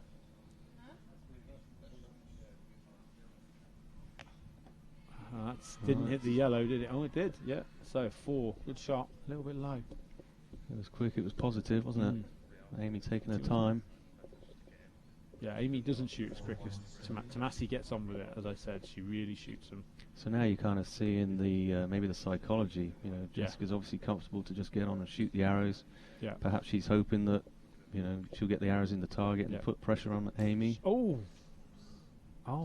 dear, that was not good. Low. And Amy low 3. You can't see behind the rock there with this camera angle. A 2 for Oliver. 2. So really, that miss is almost cancelled out. Amy cut way too much on that. I'm surprised. So Tomasi's arrow snapped in half. Did you see it when it bounced out? Yeah, I just caught a glimpse of. Really something. unlucky. How that happened, I'll never know. And and a 4 from Amy. So Amy's won, which is a real shame because you don't want to see anything happen like that. As I said, Tomasi's there. I don't know what happened on the shot. It didn't look that bad. So Amy Oliver making a shot as world champion. Fantastic. Good shot there from Amy. Her first one came in low, but yeah, that's it. So double world champion. But yeah, I don't know what happened on Tomasi's shot there. Very unlucky. As I said, I'd like to see that back, but it didn't look. But that's it when you're shooting off those angles. Yeah. Well, it doesn't take a lot. No. So 50 points for Amy. And there we go.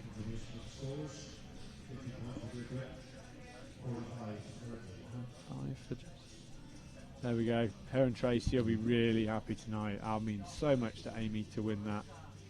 Really will. Yeah. Yeah. She's very thoughtful, Amy is. And she'll be very, very happy. Brilliant. Great final. Yeah, good final.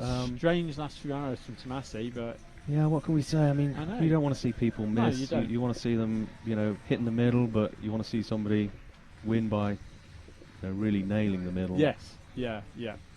But no, Amy, 2 big, strong shots there from Amy too for a final 2 arrows. So, but when something happens like that to an opponent, you've got to maintain your own concentration and not get caught up in what's happening to them because it can distract as well. Yeah, I was starting to talk about the psychology of it. Yeah.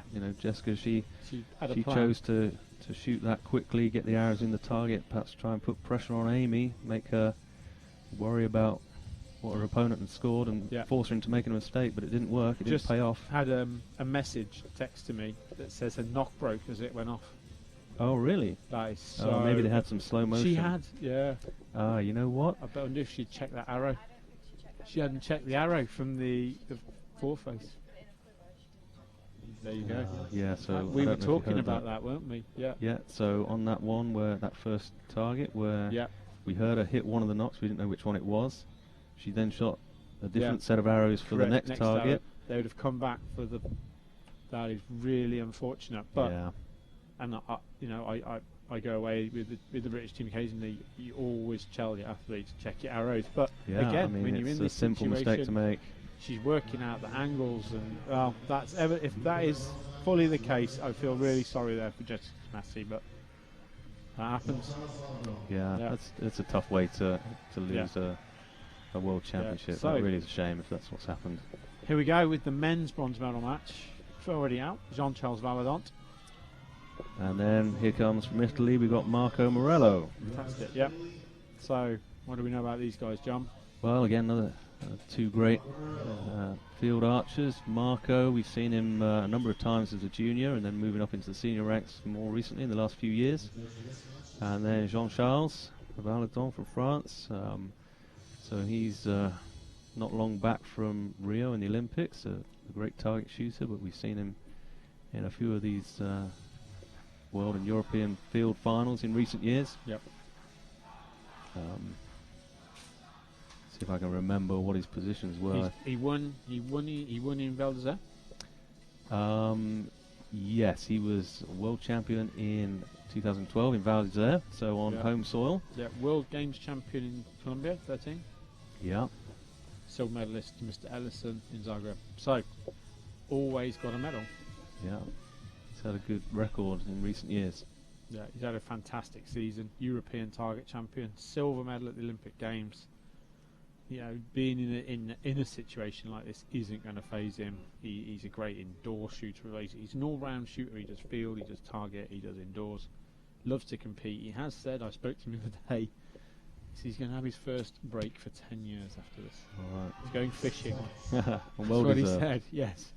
Great start there from Murillo, though. 6, bang. Well, yeah, having talked about all of Jean-Charles' victories, and then we see Marco with a perfect start. Yeah, so... And a 5. So... This, again, very strong shooters. The men's competition this week, if we run it through, John, the men's recurve, has been loaded with talent. Yeah, I mean, I think it's the biggest turnout in the men's recurve division that we've seen for a number of years. And when you look at the entry list, you've got a number of high quality shooters there. Yeah. Yeah. Yeah, so the 3 serious competitors from America, Italian team strong, French team strong, British, yourself Alan Wills, very, very strong. All so many world champions and medalists. Yep. And then you're going to see Roberg in the next match from Germany. Oh, well, yeah. Won more than anybody in this infield, hasn't he, I think. So 15 from Murillo. Jean-Charles, his last shot coming up. Very purposeful draw that you know is his when he makes it. Holds lovely. 6. There we go. Yeah. Just waiting on. Yeah, looks close to the line, but they've said 5. 5. Yeah, the spotter is on this side, so you'll have a good view of it. Yeah. Yeah. Well, that's a good start from both athletes there. Yeah.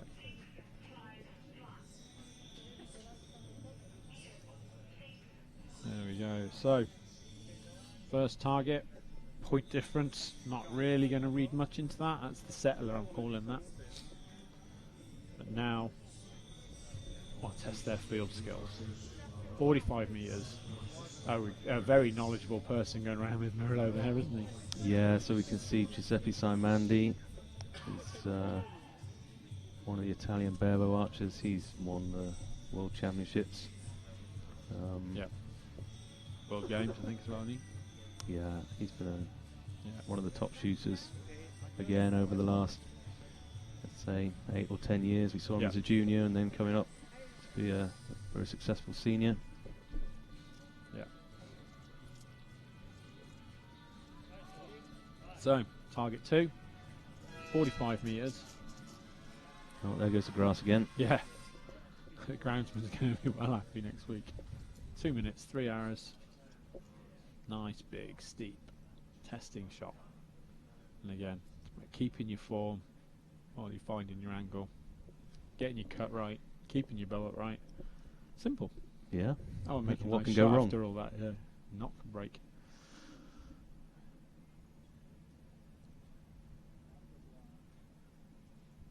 So, Jean-Charles looks really strong, doesn't he? Yeah, he kind of takes his time. He's slow and purposeful. He looks like he's going to come down. Yeah. Not quite happy with that. Almost testing the angle out, really, wouldn't he? But again, look. You can look at the holes on the 2 faces and start getting a bit of a pattern. Yeah. A lot of low lefts on the right hand one, and a high 4. Well, it looked like a nice shot, but perhaps he just didn't take enough distance off to get that in the middle. Yeah. A bit of a think.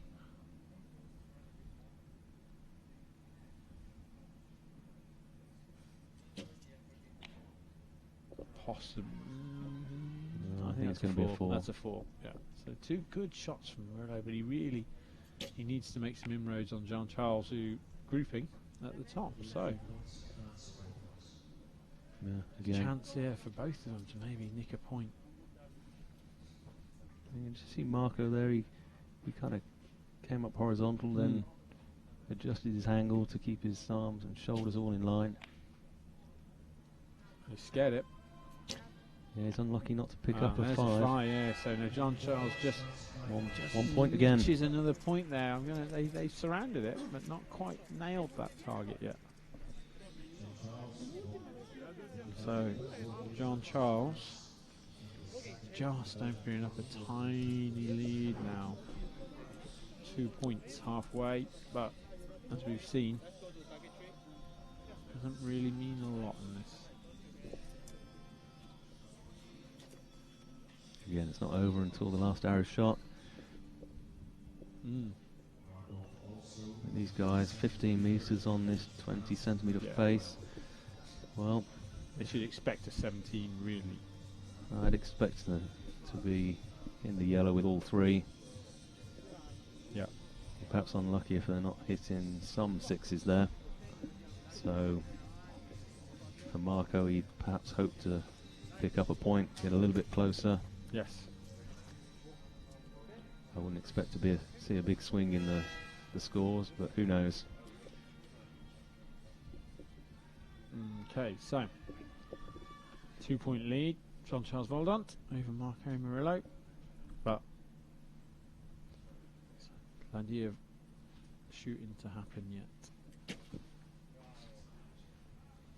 Looks a very nice shot. Oh, beautiful Perfect shot. Yeah, bang in the six.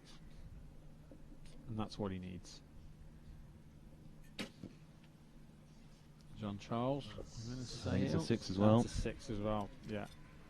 Quick shot fair from Jean-Charles. He's normally Italy have had a strong championship so far. Well, this week. How many times did we hear the Italian national anthem this morning? Was it 3 times? I felt like I could almost hum it myself by the 3 times in a row this morning. So 3 sixes so far from these two archers. Excellent shooting on this target. A lot of glare out there still. Yeah, the sun's still bright. You see it glinting off the bows and the arrows. Yeah. Just out. Just out, I think. 17 there, very strong. I'm glad Marco didn't make me look stupid there. He did what I said. Yeah. Got them all in the yellow, picked up some sixes. That could be a 4. Can't quite see behind. Saw star. It's being hidden by the fletching of Murillo from our camera angle. Well, so whatever happens, it looks like Marco's going to pick up at least 1 point. He's got a point back. Yeah. That could be crucial going into the last target.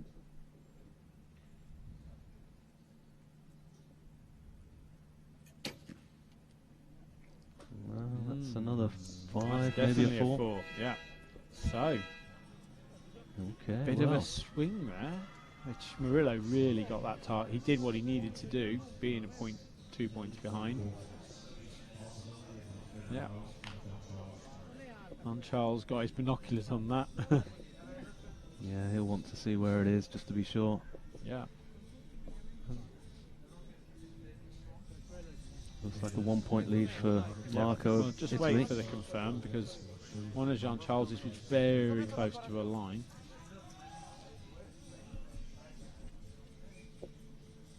So going in to the last target, it's whichever way this point goes, it's wide open, isn't it? Yeah, I mean that could go either way. Yeah.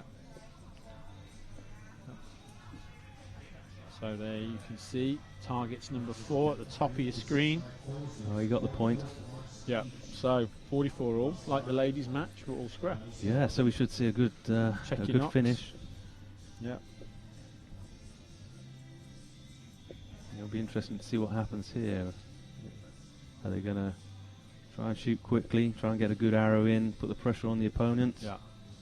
Or are they going to be a bit more considered and take their time? Yeah. If you can get that first arrow right now in the 6. Well, it can really pile on the pressure. Yeah. I mean, because you're confident on your second arrow.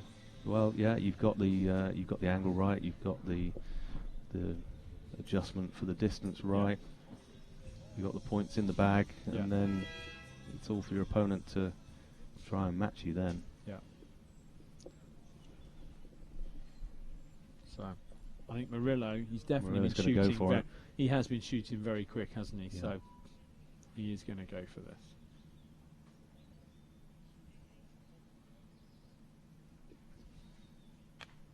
Five.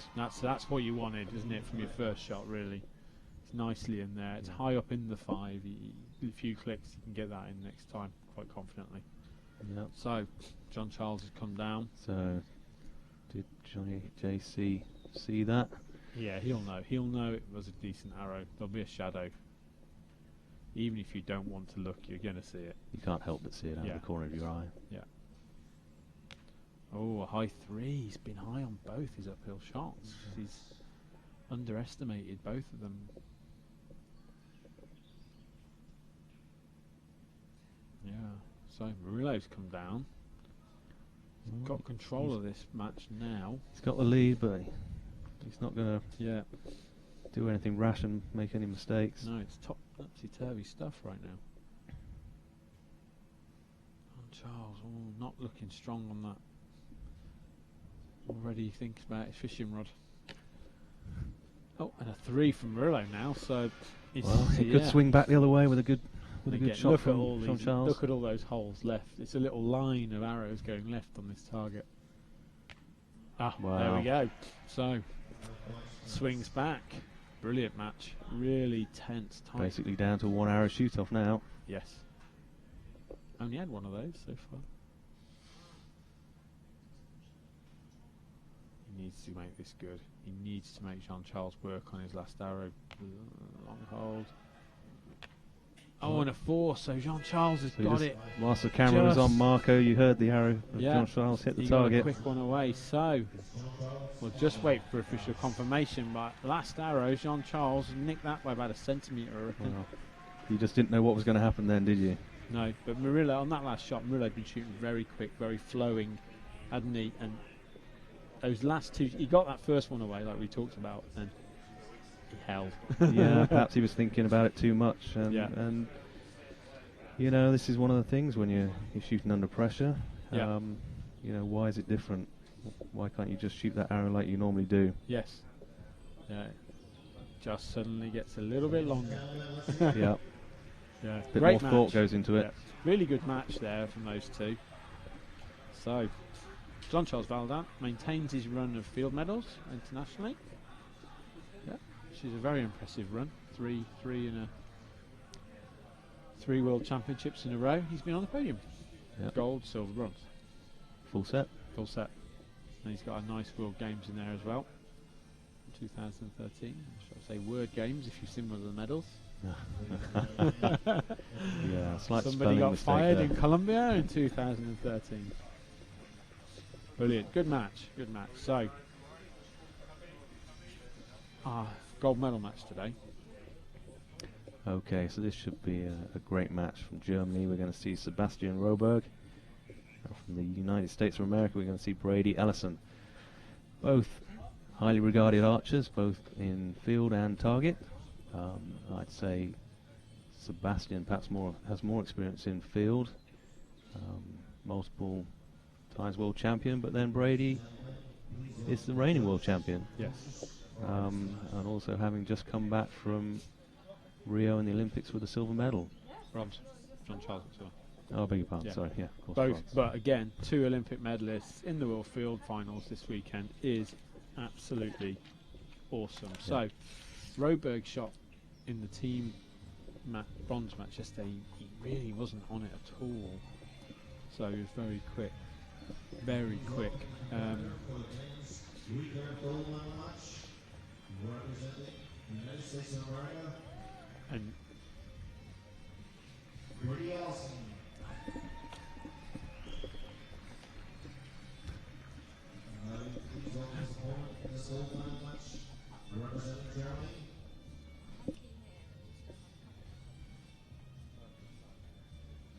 So here we see Sebastian Roberg walking out. so, yeah, team round finals yesterday. Roberg shot with the German team for the bronze, and he really didn't get into it at all. Started well, but shots were very, very, very quick. And the gold medal match, Brady and the Americans, was just ridiculous. Well, Brady's been shooting great all Yeah. week. I mean, Yeah. I've shot with him out there. Yes. He looks strong, he looks steady, he looks comfortable, confident, happy. He's going to be tough to beat, but then Roberg, he's got so much experience in Yes. these field finals. Yeah. He does tend to shoot pretty quick when he's happy with it. He just shoots them off nice and quick, Yeah. nice and confident. So He's also been world indoor champion, Sebastian Roberg, as well. So he's amazing short game, and he's been in the German target team. So he's very experienced. Won a lot. It's a 4. So Sebastian loves his swing bars. yeah, again, something you see a little bit in field archery, not so much in target. Yeah. Popular with some of the German shooters, some of the Swedish shooters in particular as well. And what it does is it keeps all that weight low down. I mean, we talked a little bit about a sort of pendulum effect with the bare bows earlier, but having all that weight low down on the bow, it really helps to keep that bow dead straight, dead vertical. Yeah, it just stops it tipping left and right so much. Yeah, it can help eliminate some of those left and right shots, you know, that we've been talking about, we've been seeing on that long target. Yeah. So Brady's first 2 shots, 6-5, looking absolutely superb. Another 5 there. So Roberg really needs to put this in the middle. He doesn't want to be getting behind on Brady Ellison. There you go, that's what he needed. So I think Brady's is definitely a 5. Yeah, it looks like a 5 from what I can see. Yeah, Roberg. So 2 points in it after the first target. Isn't confirmed yet. I think it will be. Brady has his wife Toya out there with him. So she won a team bronze medal yesterday. The Slovenian ladies, they were absolutely made up with their bronze medal yesterday, Slovenia. Yeah, some fantastic shooting from them. Toya really shot off. Defending, she came here to defend her title, but we won't see her shooting today because, again, like we've said a few times, the standard in field archery this year seemed really high. Yeah, you've got a lot of big names turning out, and particularly in the compound division. Yes. You can't afford to drop many points there. No. No. You can't give them away to your opponents. No. And going to make it. Numbers in the junior divisions as well have been fantastic. Yeah, it's good to see that too. You know, some of the divisions have struggled a bit for numbers over the years, but we're seeing a good turnout, good numbers. Yeah.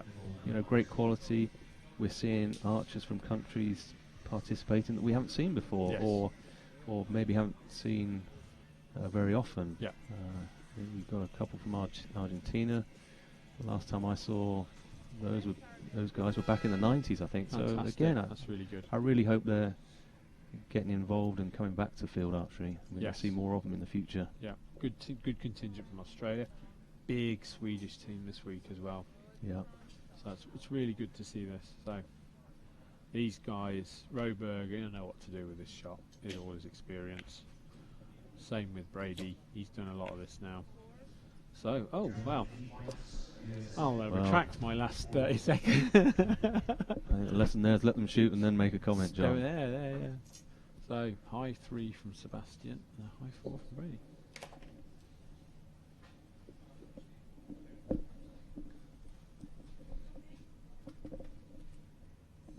Yeah, okay, so. And Brady's looking really comfortable there. I won't put the jinx on him this time. 5, much strong comeback there from Brady. Oh, shaky from Sebastian. So yeah, he looked a bit uncomfortable. Yeah, to Brady, as you said, defending his title. He'll want to win this, so they get 2 spots in the World Games next year as well. So himself and someone else can go from the US. Yeah, he's not happy with that at all, is he? No. He was a bit shaky. Brady looks solid 5, there. So 14 from Brady, I reckon. Well, we need to see something in the yellow from Sebastian. There That's he goes, a 5. Much better, but he's letting Brady get away now, and he just can't afford to let Brady get away. Cause I can't see Brady making a bad mistake. He might shoot some 5s, but the only way back is going to be through shooting 6s. Yeah, I mean, Brady's been pretty much at the top of the tree all week. Yeah. And I think only going into the last 4 did he drop out of first position. Yes. So that's he ended up in a semi-final with Jean Charles, who qualified first for the last 4. Brady was 4th, and yeah, because our own Alan Wills shot round with Brady, came in 1 point behind him. Yeah, for 5th place. Expecting I'm point behind Brady, I'll be in the last 4, and yeah, 3 guys came in off the other group above Brady, and that just again shows just how tight it is now at this level. If you can keep up and hang on to the coattails of Brady Ellison, you know you're going to be somewhere near the top of the tree. Yeah, Brady looked really. I saw them coming in, and he's like, "Oh my God!" I'm getting a bit nervous as the second group's coming in. So, target number 3, it's the 15 meter. Again, I'd expect to see at least a 17 here from Ellison. Yeah, I shot with Brady again the other day, and I mean he was pretty good on these 20 centimetre bunny targets. But then, mind you, I shot with Robo too. He was good. You can't rule him out. I think we're going to see them all in the yellow now. Oh, 4 from Brady. 6 from Robo. But there we go. That's better for the match. Yeah, that's good. So see what happens with that. It's just clouded over a little now, isn't it? The light is changing a lot today. Nice shot there from Robo. Much better shots from Roberg there. Nah, 6. Yeah, bang.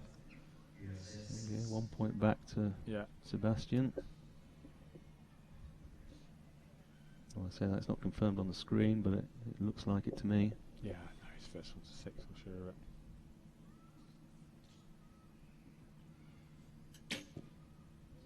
Nice shot.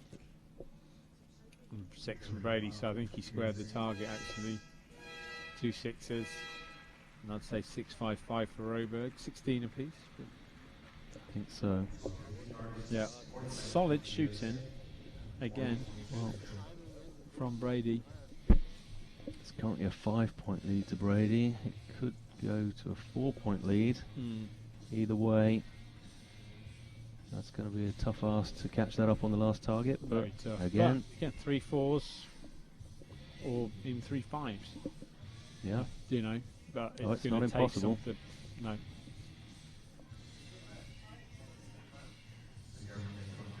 And again, this is a big, long, crossy slope. Yeah, Roberg gets the extra point, so it is 4 points. As John just said, it's not impossible, but Roberg's going to have to really pull something out. Hope he does. Let's see what happens. Yeah. He's going to have to get the first one in the middle, get the pressure on. Hope that Brady just pulls them one way or the other, or doesn't quite get the cut for the angle right. Yep. And again, some good, great standard in this gold medal match again. Yeah, very good.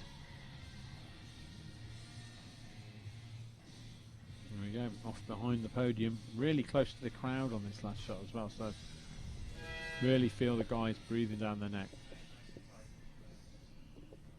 There we go.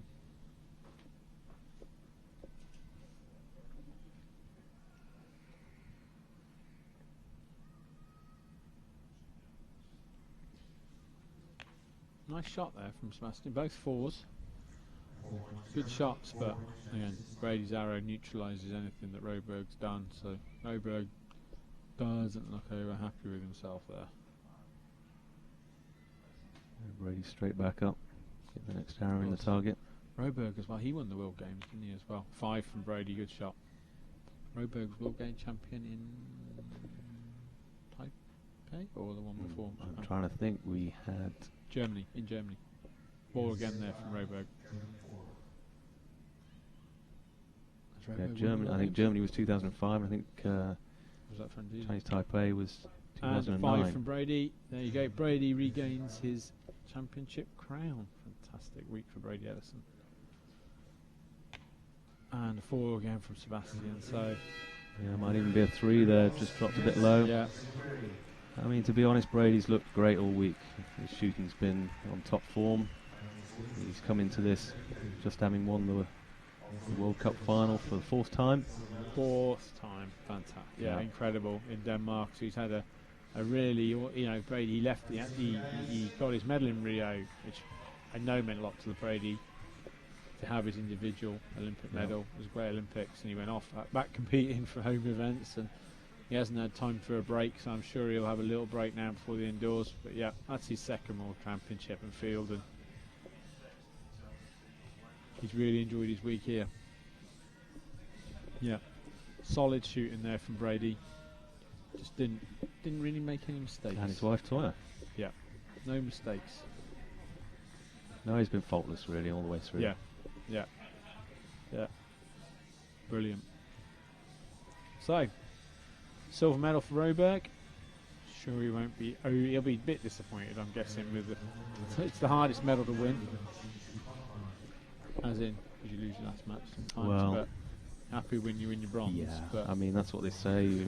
yeah, You've lost to Yeah. get a silver medal, but you know what? It's better than a bronze. it is so better than a bronze. Yeah. So when you sit down and reflect, it's a nice silver medal in your pocket. So that's the recurve division over for today. Fantastic, people winning there. Some exciting matches, and now we go over to the compounds. Okay, so we're going to see the ladies' compound bronze medal first. Yeah, you can see the semi-finals on the screen now. Marie Francini and Linda Ochoa Anderson progressed into the gold, leaving Carolyn Lads. I don't know how you say that. And Gladys Williams. Gladys Williams, and who's the German lady? I think it probably would be Carolyn. pronounced a little more Willems. Willems, yeah. Yeah. Gladys Williams, been shooting many years, all stages, target, indoor, outdoor field. Very experienced archer, many world records and wins under her belt.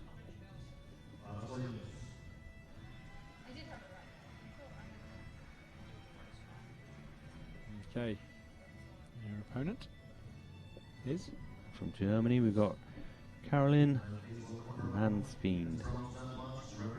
Don't know much about her, new on the scene, few new German archers here this week, but they found their way into the medal matches, so they must know what they're doing. Yeah, have to admit I haven't seen her before either. No. Very good. So, the compounds. They have some advantages with their scope and bubble, but that means there's a lot less room for error.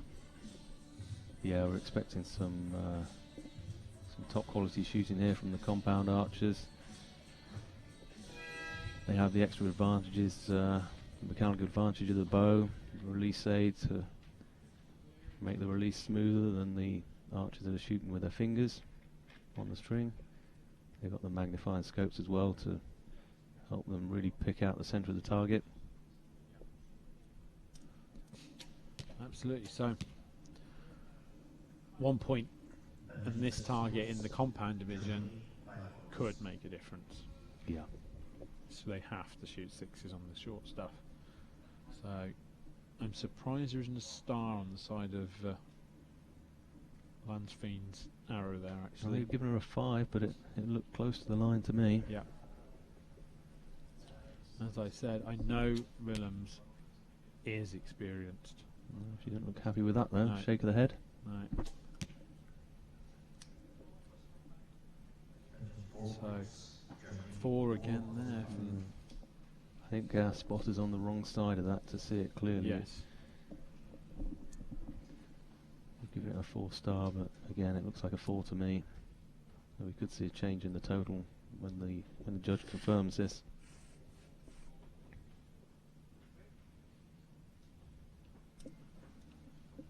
So 5 there from Willems.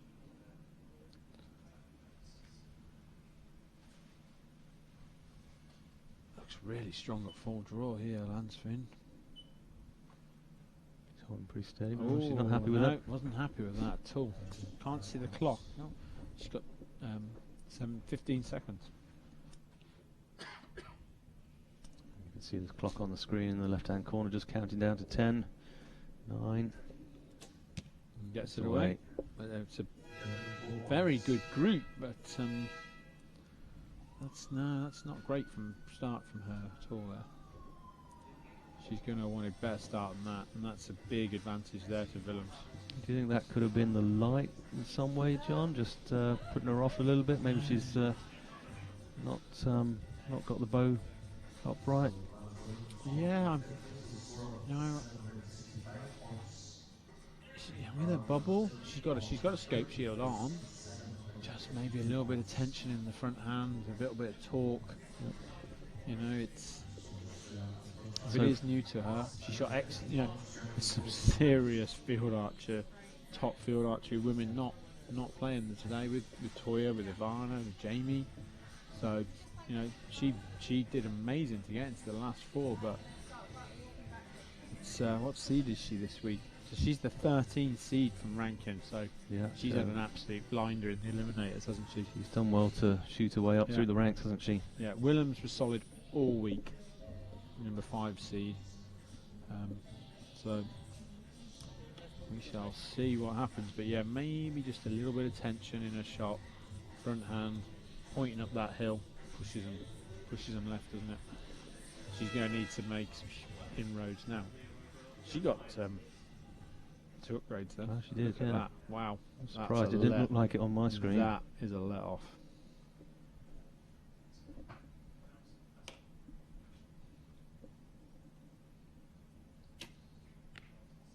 Oh, great shot. Still a bit left. But that shot there from Willem shows a lot of experience. Yeah, perfect start from Willems on that one, Yeah. but you know, a great comeback from Lansfield too. Yeah.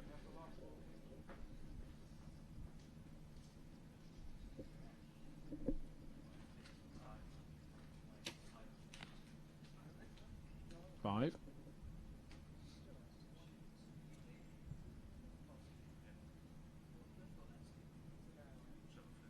Nope, she's come down again. She looks strong on that.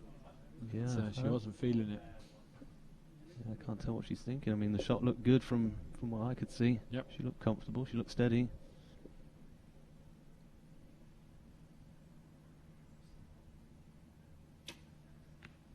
Oh, brilliant shooting. And she's left again. That's But 5 in a row now to the yes, left. That looks like a 17 there from Willems, and that is Yeah. class on that shot. Yeah. As I said, sometimes experience is essential.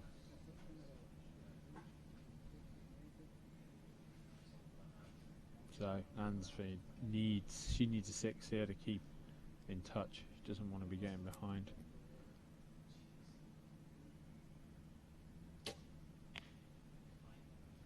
It's a 5. It's a 5. So that's a 14, but It's a good group, but again, it's all on the left-hand side of the target. yeah, she is a couple of points behind.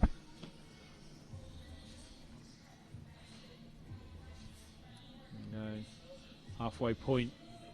Willems looking dominant at the moment.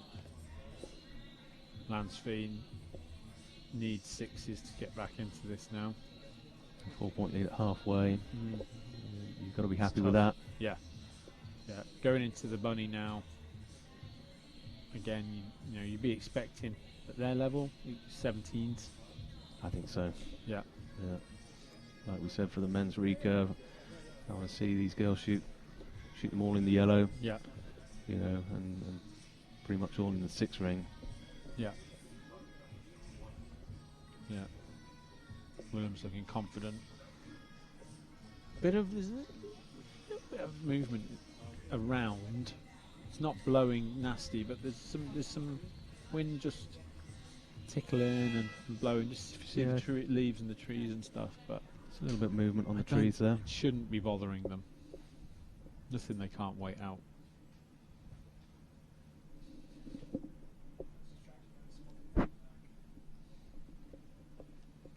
So, Lansfield needs 6s. There's a 6 from and a 4 from Willems. So, Okay, I take it all back. But I mean, that's exactly what and yeah, if Lansfield needed to do. to keep the match alive, yeah, you've got to keep the match alive. Yeah, all she can do is try and put them in the 6 and hope for a mistake from Yeah. Willems.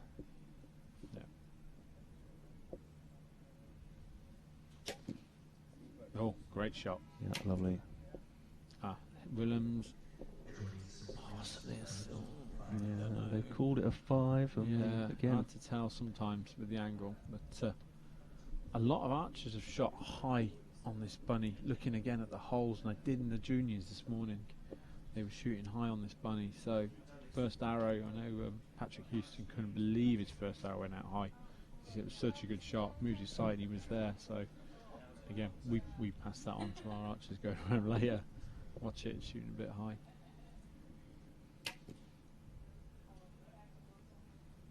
Oh, and another 4 from Willems. So wow. Willems Didn't has expect that. really opened the door from a commanding position. Mansfield with 2 big sixes hitting back. Well, she can actually take the lead here now. She can. Yeah, I don't know. Oh, Williams' middle one might get an upgrade, possibly. But Mansfield now with a 6 can really put herself in a good position. There it is. She got it. Brilliant shooting from Mansfield. Sorted out a left problem.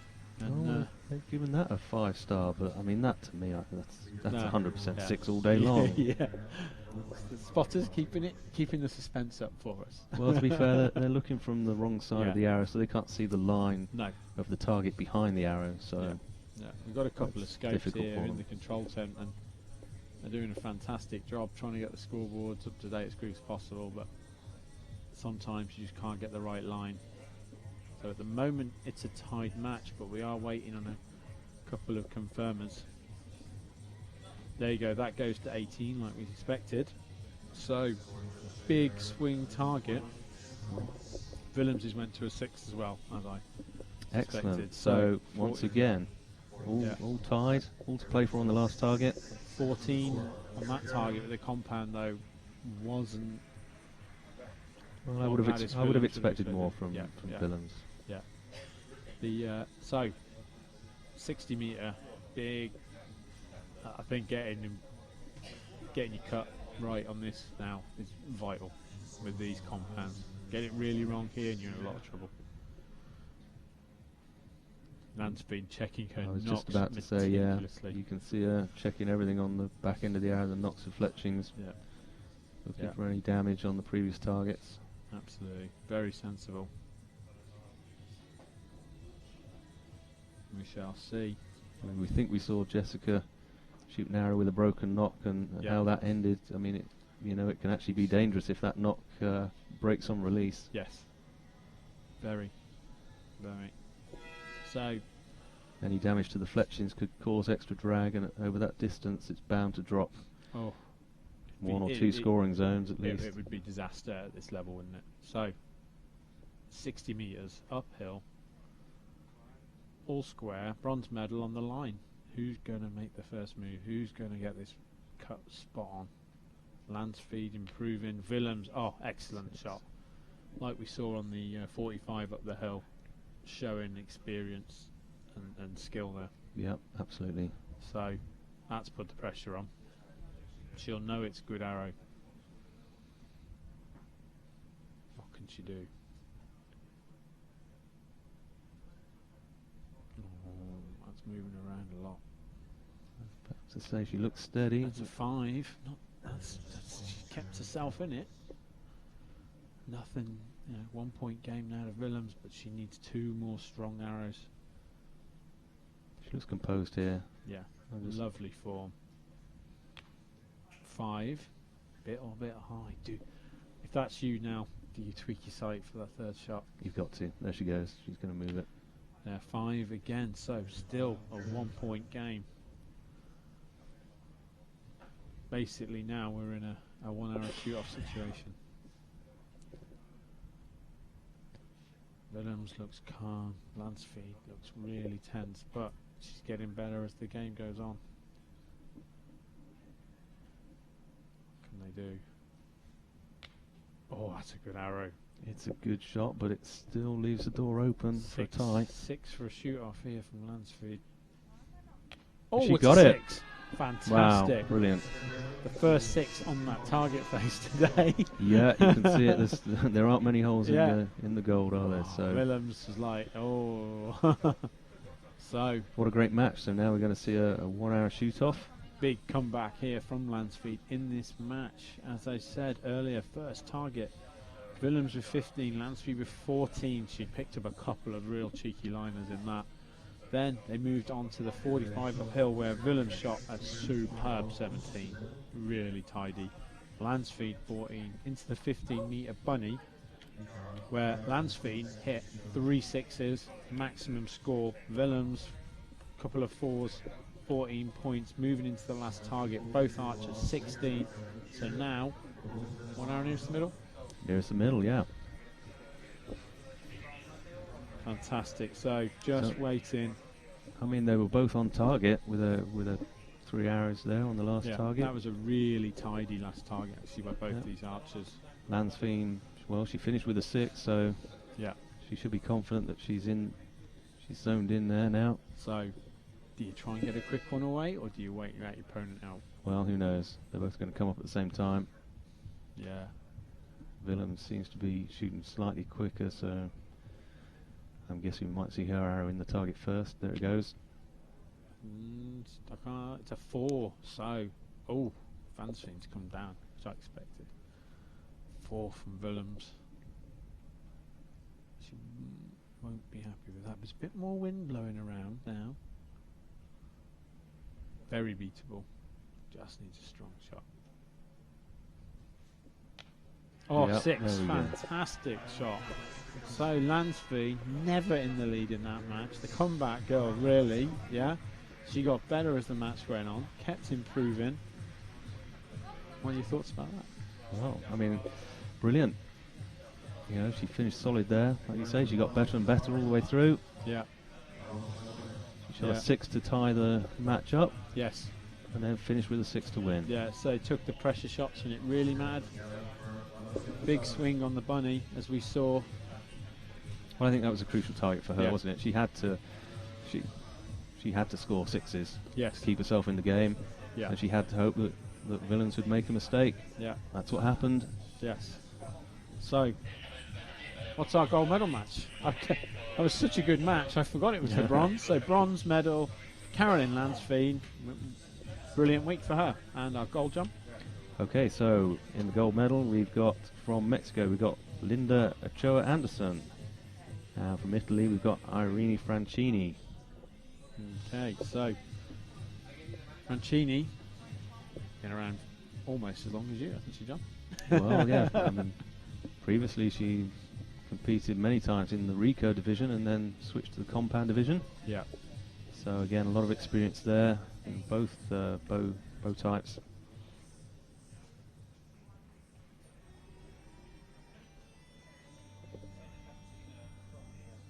Yeah. And Francini is also the World Indoor Champion of the compound. How about that? Back in Ankara in March of this year. Shot an amazing week out there.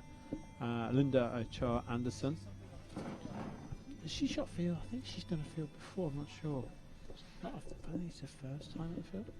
Yeah, I'm not sure either, John. I wouldn't like to say one way or the other. Highly experienced archer. A lot of target shooting. Yeah. Yeah, Linda, she's been in World Cup finals, World Championship finals, team finals. Really, really, really skilled compound shooter. So, here's her opponent, Irene Francini. Was a world target champion in the team round in '99 in France. Hotel. Top European junior archer for many years. Now a compound archer of great skill. Yeah, so she's shooting fat arrows, Francini is this week, which I found interesting. I saw her shoot the first target yesterday in the team. I thought, oh, shooting big arrows for the little targets. Oh no, she's shooting them at all of them. So that might have been a brave decision this week. I mean, we started off with some very windy conditions on the first few days of qualification. Yeah. And you've got to think that those big fat arrows might catch the wind more, particularly on the longer targets. Absolutely. Francini 9 seed this week. Anderson 2. So, yeah, Anderson's markdown the second day was up there with the men. It was something absolutely cock on. Yeah. Let's hope we get a match as good as the. Well, I hope so. The bronze medal match, because that was superb. 25 metre, 40 centimetre target face to start us off with a, calling it a slight incline.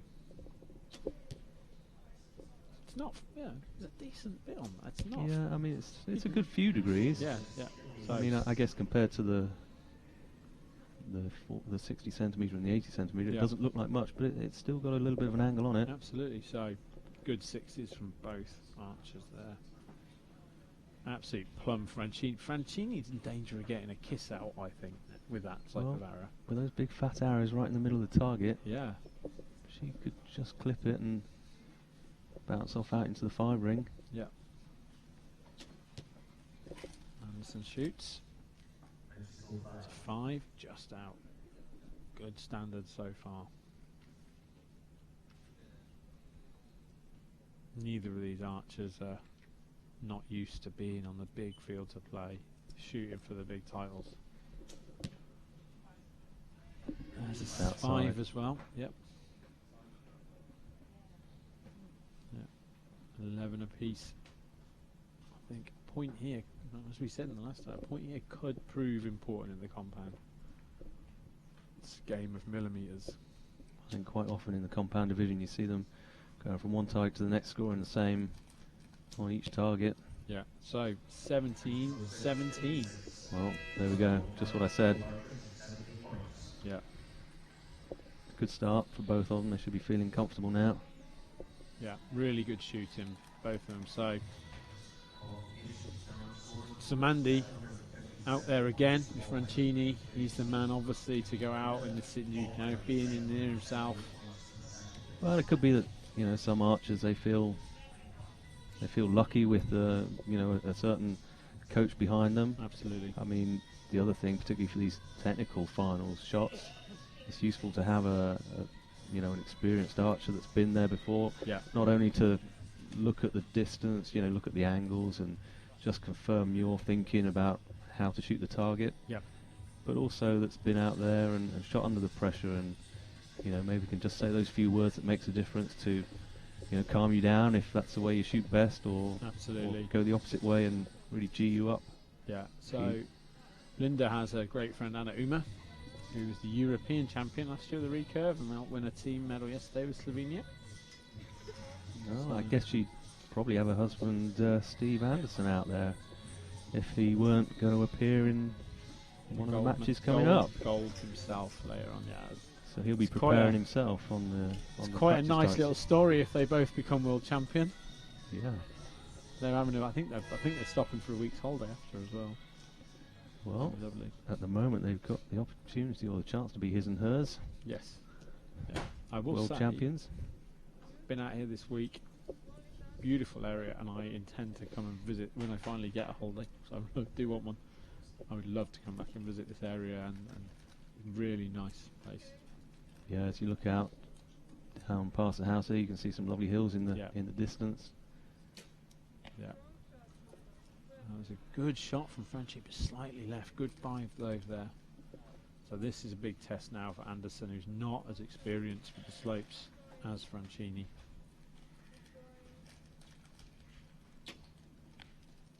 Five as well. So good shot. Good shot. It's nice and straight, just a little bit low in the gold. Yes. She can correct that with a few clicks on a sight. She can. Yeah. Solid. Oh, that's a 4. So I think in this standard of this match, that's not a good shot. That could be punished. But just wind's picking up a bit more, the wind looks like it's changing around a little bit. Could be swirling around that rock face, particularly if it starts to get stronger. See that long rod going there on the hill. She's bouncing around a bit, and 5 again. So holding on. Please tell me that's a good shot. Look face there, wasn't it? I'm not sure. That's another 4 from Francini. So Anderson has a chance now to open a gap. Can she take advantage? Well, if you're superstitious in any way, you might think that right target's a bit unlucky. There aren't many arrows in the gold there. No, she hasn't got a lot of time.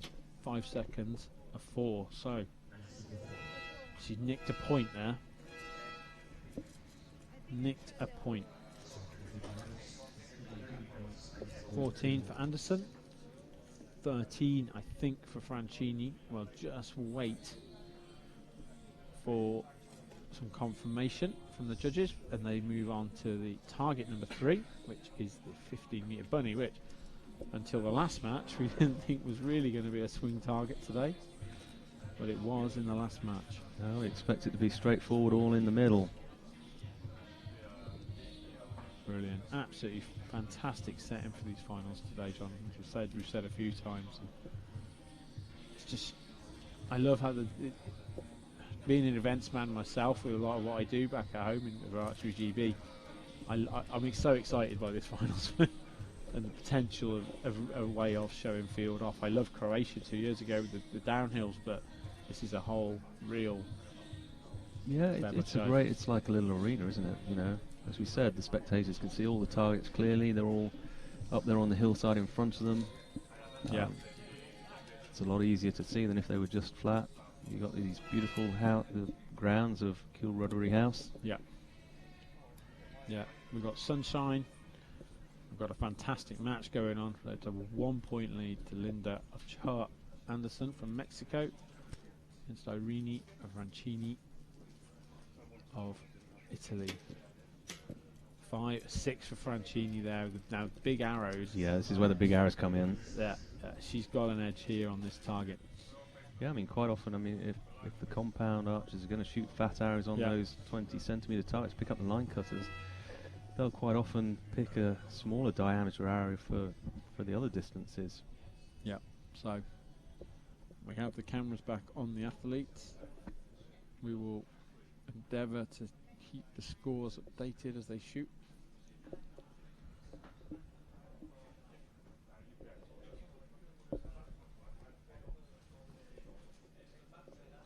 So, brilliant. There we go, 5 for Ochart. So she's 1 point down, don't forget, in this match. Francini with a 6. So those fat arrows can fly lovely. Yeah, just shows what we know, John. Absolutely. Absolutely nothing. Never trust a commentator. But 2 more shots to go, and this match is tight. This is to decide the world. Francini, driving seat by 2 points. It's a big lead, isn't it?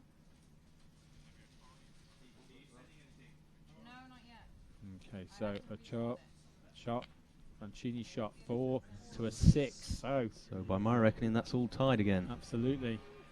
All so square. we're in that situation for the last arrow. Deja vu on the last match? Absolutely. We're now down to a 1 arrow shoot off. So we apologise for the technical difficulties. Looks like you've lost the scoring system at the bottom of the screen, but you can confirm it's 58 points each. Yeah. Cho Anderson, she's going to make the first shot here. Come down. 4. Low. 20 seconds left. Francini needs a 5 or better to be world champion. Looked a good shot. It's a 6-liner. Fantastic shot there. Irene Francini wins the World Championships 2016 field in Bray, Kilrundy House from Italy.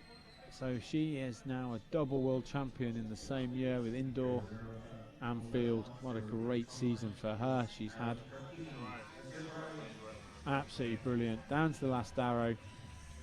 Anderson did look nervous on that last shot. Yeah. It's one of those we were talking about earlier. Do you come down?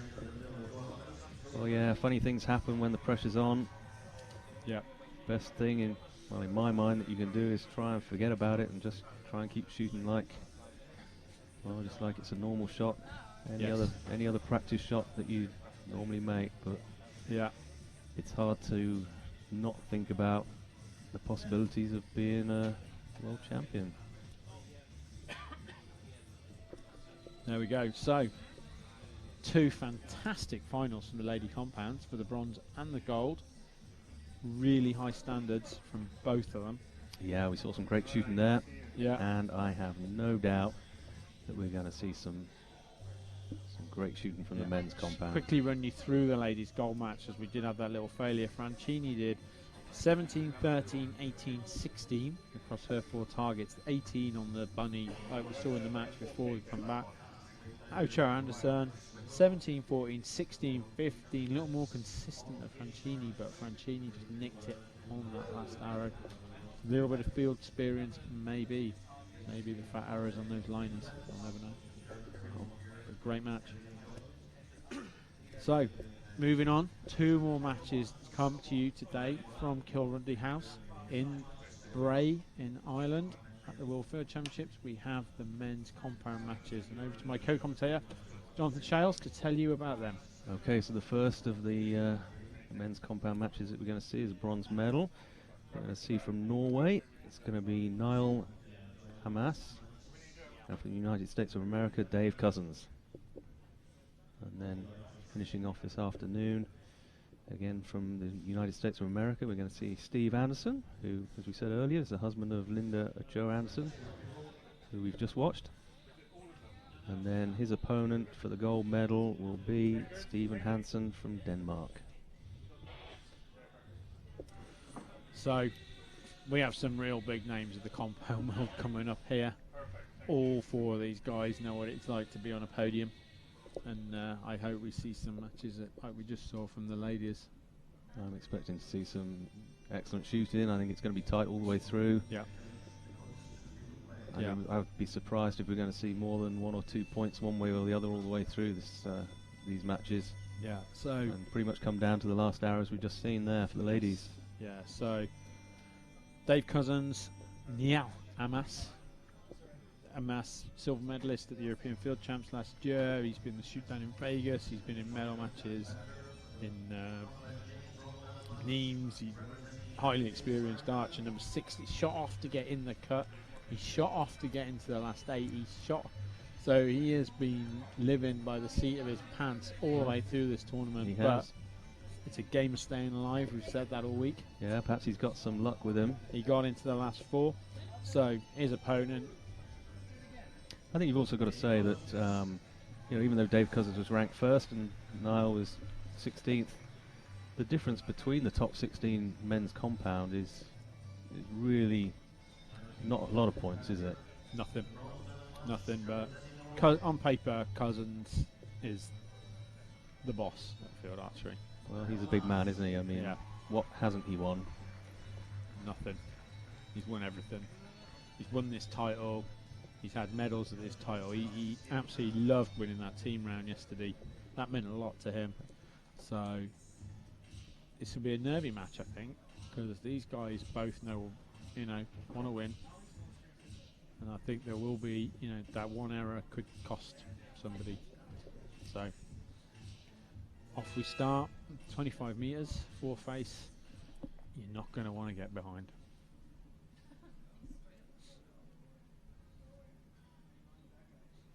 Yes, that's a good camera angle there. You can see it, a little uphill shot. But actually, Niall's so tall, he's almost shooting flat. Yeah, 4 from Dave. That's not what Dave wanted, and a 5. So, well, to be honest, he's gone left. I would have expected both of them to be right in the dead centre, right from the start. But from where we're sat, it gives it quite a bit more angle, John. We're on the other side from where the camera is at the moment. 6 from Cousins. That's more like it. So, Hamas. He's shot some big scores. And there's a 6.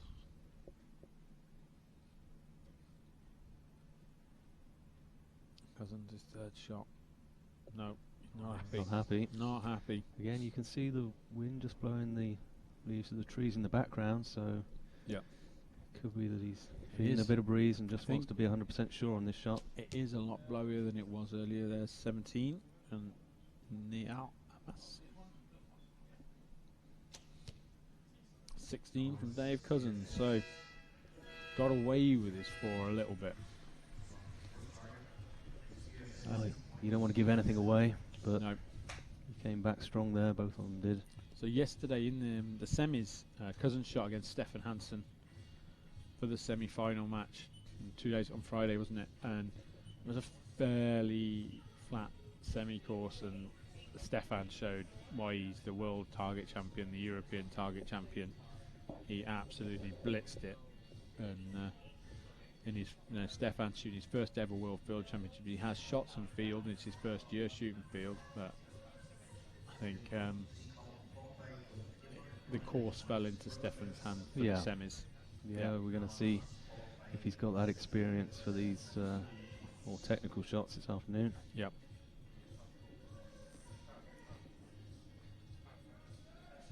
So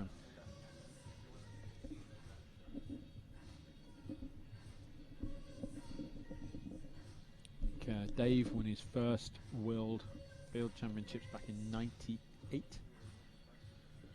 Oh, must have been a good year. Wasn't it? Anybody else win in '98? We know, Jonathan. Oh, I think there must have been a few medals given out that year. Where was that, Croatia? No, No? it was, I believe it was a little village called Obergurgl in Austria. Ah, fantastic. Good memories? Yeah, Brilliant. brilliant memories. Yeah.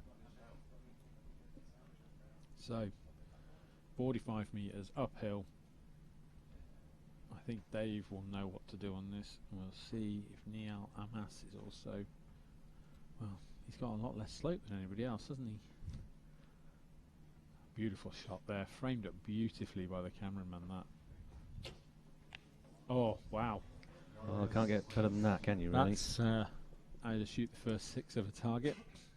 He knew what to do there. Brilliant shooting. Dave needs to keep up with that.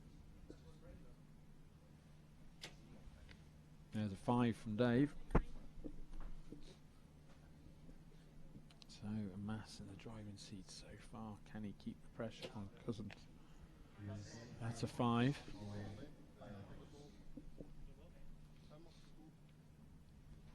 But when it's these guys shooting, 5s are not good enough. Ooh, I think it's a 6. 5-star at the moment. Hard to tell with the shadow coming off, crossing the line. Yeah. You look at the shaft of the arrow or the shadow on the line. Oh, didn't like that. Bobbed on him. Oh, made a bit of a mistake there, dropping a low 4. There's a 5 from Dave. So, Dave might have got his point back. We will wait and see what the judge says. But yeah, both of them making faces as they're shooting.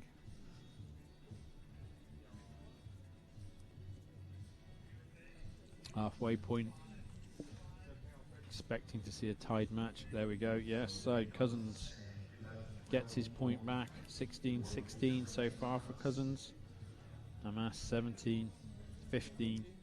We move into the bunny that in compound so far has moved the swing target today. Yeah. Which you'd never expect. You wouldn't have thought it, would you? No. No. You should put the 20-metre bunny out for the finals. Really make them sweat. Well, I mean, we got the 2 long distances for the single face, the 60 and the 80. We've got the 2 mid-range mark distances for the 40 and the 20. But they will have previously shot in the semi-final. It would have turned around, so they would have shot the long distance on the 20 and 40 centimetre target, which means they would have shot the 20-metre bunny. Yeah. There we go. So Dave wants to get on with things.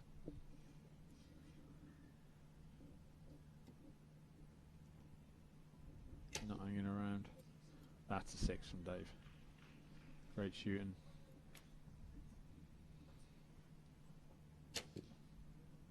That's a 5. So Cousins with a point lead now. I will say, Dave, you know, when it comes to world target archery in world field archery in world archery, Dave set the standard. So he's looking comfortable on those last 2 shots. Yeah. So just been told Dave Cousins has won 11 medals at field. Wow. 6 there from Niall Amas. That's an enviable record, isn't it? 11. That's brilliant. And that's another 6 from Dave. He really didn't mess around there, did he? 18. Max that out.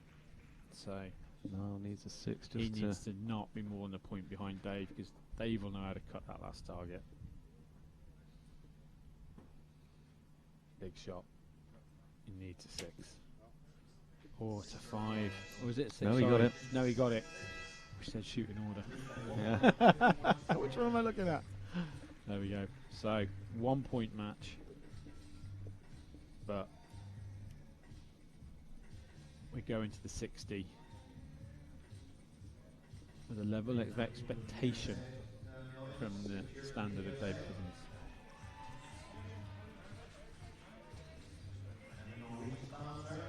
But Mass is hanging in, not giving up. And he's making Cousins work really hard. Yeah, it's not a walkover, is it? Yeah. 1 Niall's point. got a great coach out of him now. Oddmund from Norway. They travel the world together. They do loads of shoots. They do World Indoor Cup. They do World. These guys, they just travel. They're mad. They're everywhere shooting. They shoot all types of archery, which I love. People who do everything. So here we go. Again, another really tight match. That's what you want. Dave looking at it, having a think. What's he doing there then? Working out the angle. Using his bow. He'll know it. He'll know everything. He did actually once, Dave went to the 3D once, having no real experience of it and just totally lost it. So he can do that as well. Nope, not happy. Trees are fluttering. You can just see the tip of Niall's long rod It's there, really just blowing waggling actually, yeah. I left think and the right. Front of our tent blowing around. That's a 5 there. Niall, it's a good shot.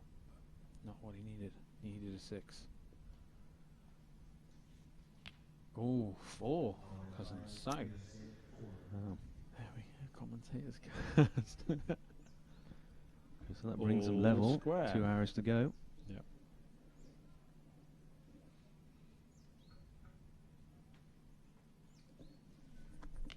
There's a 6. So now I'd put Niall back in the driving seat. 6 from Cousins. So Well, how many times have we seen this then, John, today? third match in a row. We're here again. Save a lot of time, couldn't we? Just Well, I doing was just thinking, straight. you know, they could cut all this dancing around Yeah. and just go for 1 arrow at 60 metres. Who's got it? Good shot from Dave. 5. Oh, caught left. And a 6. So now nicked it on the last arrow. Fantastic. 17 there. That's brilliant shooting from Anas on that. Dave gives him the credit. Yeah. 4 from Cousins there. You wouldn't have expected that. No. Not on a target like that. No, I wonder what happens. What a Bit brilliant of breeze. close-out target there from Anas. Yeah. That match had some tales about it, didn't it? So, Cousins started with a 16, Anas 17 on the flat. Weak 4 from Cousins to start that match, actually. 2 6s. Yep. Moved on to the 45, 16 Cousins, 15 from Anas. Dave then shoots 18 on the bunny, brilliantly, got on with it. 17 from now, came in level. No point behind. Dave shoots a 4 for a 15 on the last target.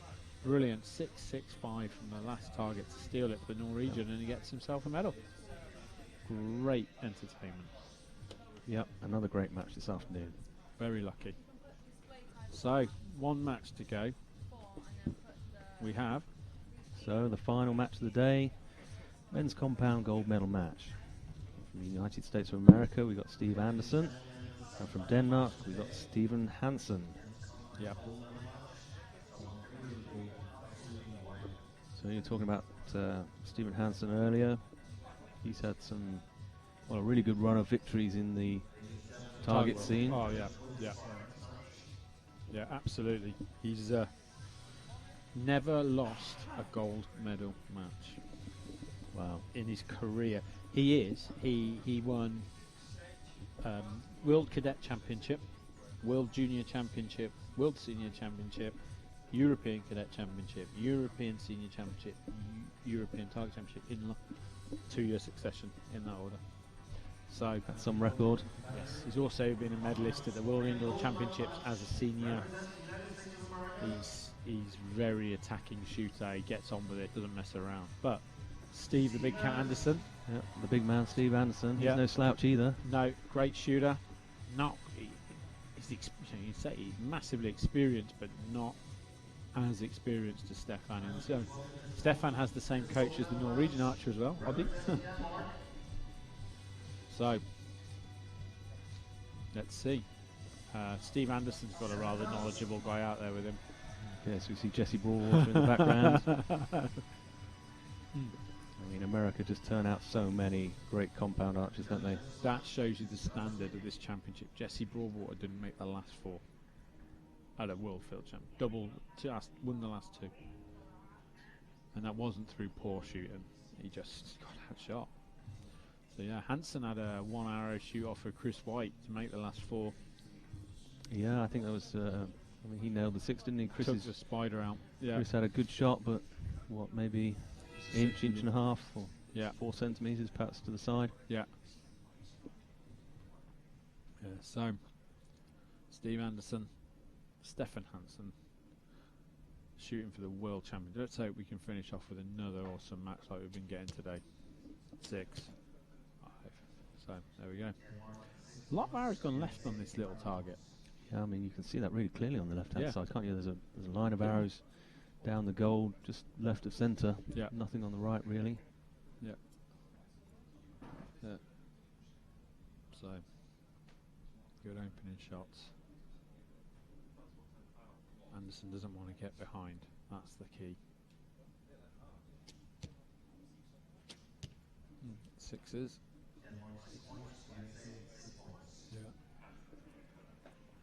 So where did they rank? Hansen ranked 8th through the 2-day qualifier. Anderson 3rd shot. Absolutely blistering mark round on the 2nd day. Brilliant 18 there for Hansen. Inside out. There's no line cutters to discuss. Anderson needs this one in the 6.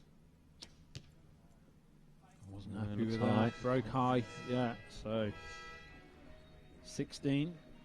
2-point lead to Hansen. Not going to say that's decisive, but in this match, that's a big lead. Well, men's compound gold medal match.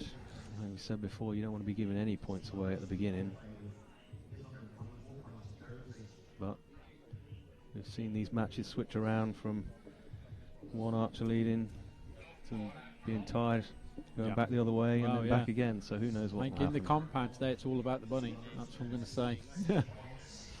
Yeah, the 60 hasn't been quite as decisive as it was in the BAREBOW and the recurve, but Anderson needs to not get behind.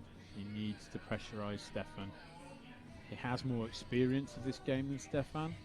Stefan can handle himself up and down the slope. He's proved that on other circuits.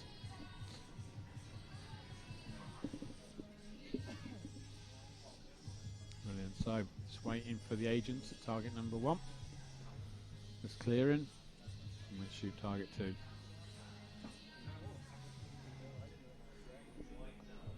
Okay, right. Time's not an issue at all for these guys. They get on with it. Particularly Stefan Hansen. Here we go. Target 2, top left of your screen. That is as severe as that is a big severe slope. It really shows up well actually on the screen here. But it is up. There you go. Steve's a big guy and he's slumming the elevate a hell of a lot. Stefan even more. What a brilliant view that is. 6. Brilliant shot from Anderson. 5. So exactly what he needed to do. Did need that. Look out, it's only been 1-6 on the right hand target all afternoon. That shows you it's not easy. A lot of 5s, but 6s make a difference. Right, Anderson, he's getting on with it, not letting Hansen go too mad.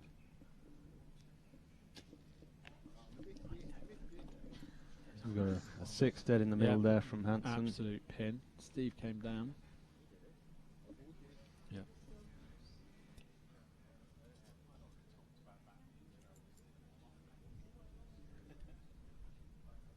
So Stefan, confidence, oozes confidence.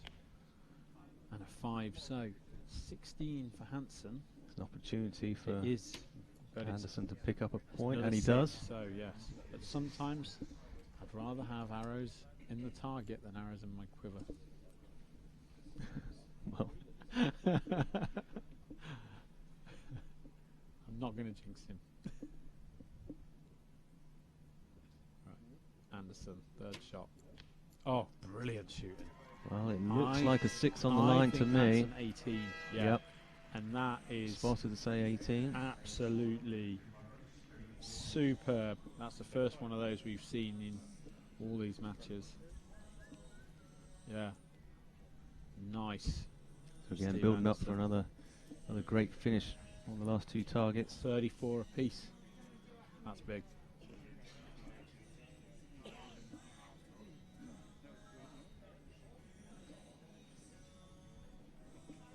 Okay, so halfway point confirmed. 34 point, fantastic target from Steve Anderson there. 18 points on the really severe 45 metre uphill.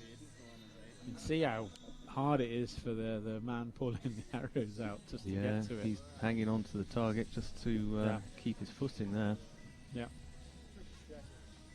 Yeah, so Steve has just the man with no pulse there within Jesse Broadwater. Somebody said they did see a bead of sweat once on him, but it actually noticed it was a raindrop. Just, you know, just takes it in his stride, Jesse, doesn't he? So 34 each into the 15 metre, 20 centimetre face that actually has been quite decisive, not decisive, but it's been the swing target today, and they're going to want to go out of this with a point on their opponent. So Hansen will get on with it. He doesn't hang around. Ooh. Wow. Ooh. Not what I expect from either of them. It looks like from Anderson. Looks like a 5 left from Anderson and a 4 just outside at 8 o'clock for They've Hansen. given Hansen a star, but I don't give him a no way. That's too far out. Well, I think we have the better camera angle to see that than yeah, because the spotters from this side.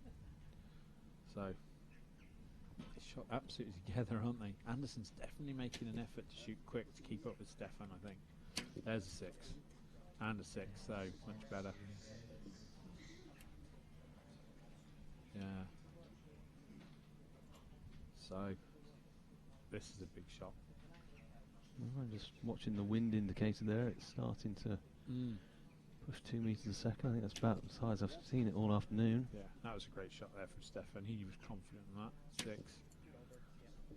I think that's a 6. Looks like a 6-2. Yeah, so they'll be having a really good look at Stefan's top arrow, but I don't think it's there. The spotters who are doing the scores are sat on the other side, so yeah, they don't have a clear view of the line, unlike the camera angle. I mean, that to me shows it pretty clearly just off the line out in the 4. Okay, so we'll just wait for the confirmation. Could have a 1-point game. We could be all square. Let's wait in firm.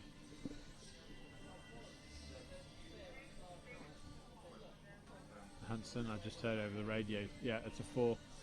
So that 4 could be very costly for Hansen at this level of. They are on it. Anderson is absolutely on it in this match. So big uphill, 60 meters, 3 shots each. Little bit of wind, little bit of sun, a lot of angle. And a little bit of pressure too. Not if you're Jesse Broadwater. He's probably more nervous watching than he is shooting, and that is true. So yeah, they look confident, both of them. Steve looks really relaxed, like a down golfer and his caddy. Yeah, Stefan is super focused when he's on it. So okay, here we go. They approach the peg. 3 hours each. 4. How many matches in a row now it's come down to the last target? It's been brilliant. Well, I think it's more or less what you expect from the compounds. Anderson really is getting on with it. He's not letting Stefan bully him, which he does do to people. Oh, that's a 6, I think, yeah. And that's a brilliant 6. Oh, no doubt about that. They've scored Anderson's as a 5, but I think there's a hole already there, isn't there? Well, again, I think the camera angle certainly makes it look like it's on the line and scoring 6. Yeah. So Hansen's was fantastic.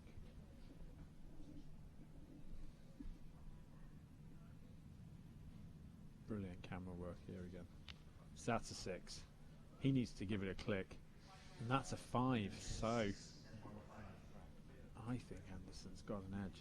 But I really want Anderson to move his side. Yeah. I still think Anderson's first one's a 6.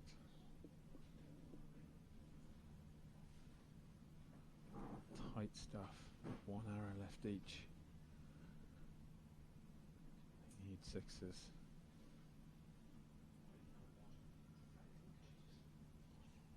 It goes. Oh, it's a 4. High 4. That's not going to be good enough. No, he knows Shaking it. his head. Oh, And and a another 4 from 4. Anderson as well. Wow. So even if Anderson's isn't a 6, he's got it. I think Steve's won by a point. Yeah. Definitely. I'll wait for confirmation. He's not sure. He doesn't believe it. Well, Yep, he does now. congratulations from Jesse there. Shakes hands with, Yeah. with Hansen. Hansen just got, it was the big target, and that one was the second target, the 45 uphill. Anderson's 18 on that target. It was Well, amazing. Oh, confirmed at 15 a target there, yeah. Do you think maybe that's just a little bit of inexperience from Hansen on the field circuit? Stefan has shot a lot of field, but I don't know. Different with that, an electronic gauge to tell you the cuts, isn't it? But yeah, he's a bit. Hansen's got it because, as I said, he's never lost a final ever in his career. So, but Anderson, fantastic! What a great week, and he shot fantastic all week. He'll be really pleased with that. Brilliant matches today, John. Yeah, I mean, what more could you ask for? Yeah. I think we've seen some excellent shooting from all divisions, Yeah. the men and the ladies. Yeah. Let's have a quick run through that final. So Stefan Hansen started with an 18. To Anderson 16 on the 25. They move into the 45. Hansen got 14. Anderson absolutely superb with an 18. Then on the bunny shot, Hansen shot a 4, didn't he, on the bunny first arrow on the 15. Well, I think they both, neither of them hit 6, did they, with the first arrow? Anderson 4 got and 5. Yeah, that 4, big arrow, gets a 16. Anderson 17, so he got a point up. Last target, Stefan started with a 6, then a 5 and a 4. Anderson 6, got a 5, 6, 4, nicks it by a point. Steve Anderson, World Archery Champion 2016, to round off a brilliant afternoon's entertainment. I hope everybody there is enjoying it. So award ceremonies will be up in a minute, and we'll talk you through them. Yeah, so far, brilliant afternoon. So, just to quickly run through who's won what today.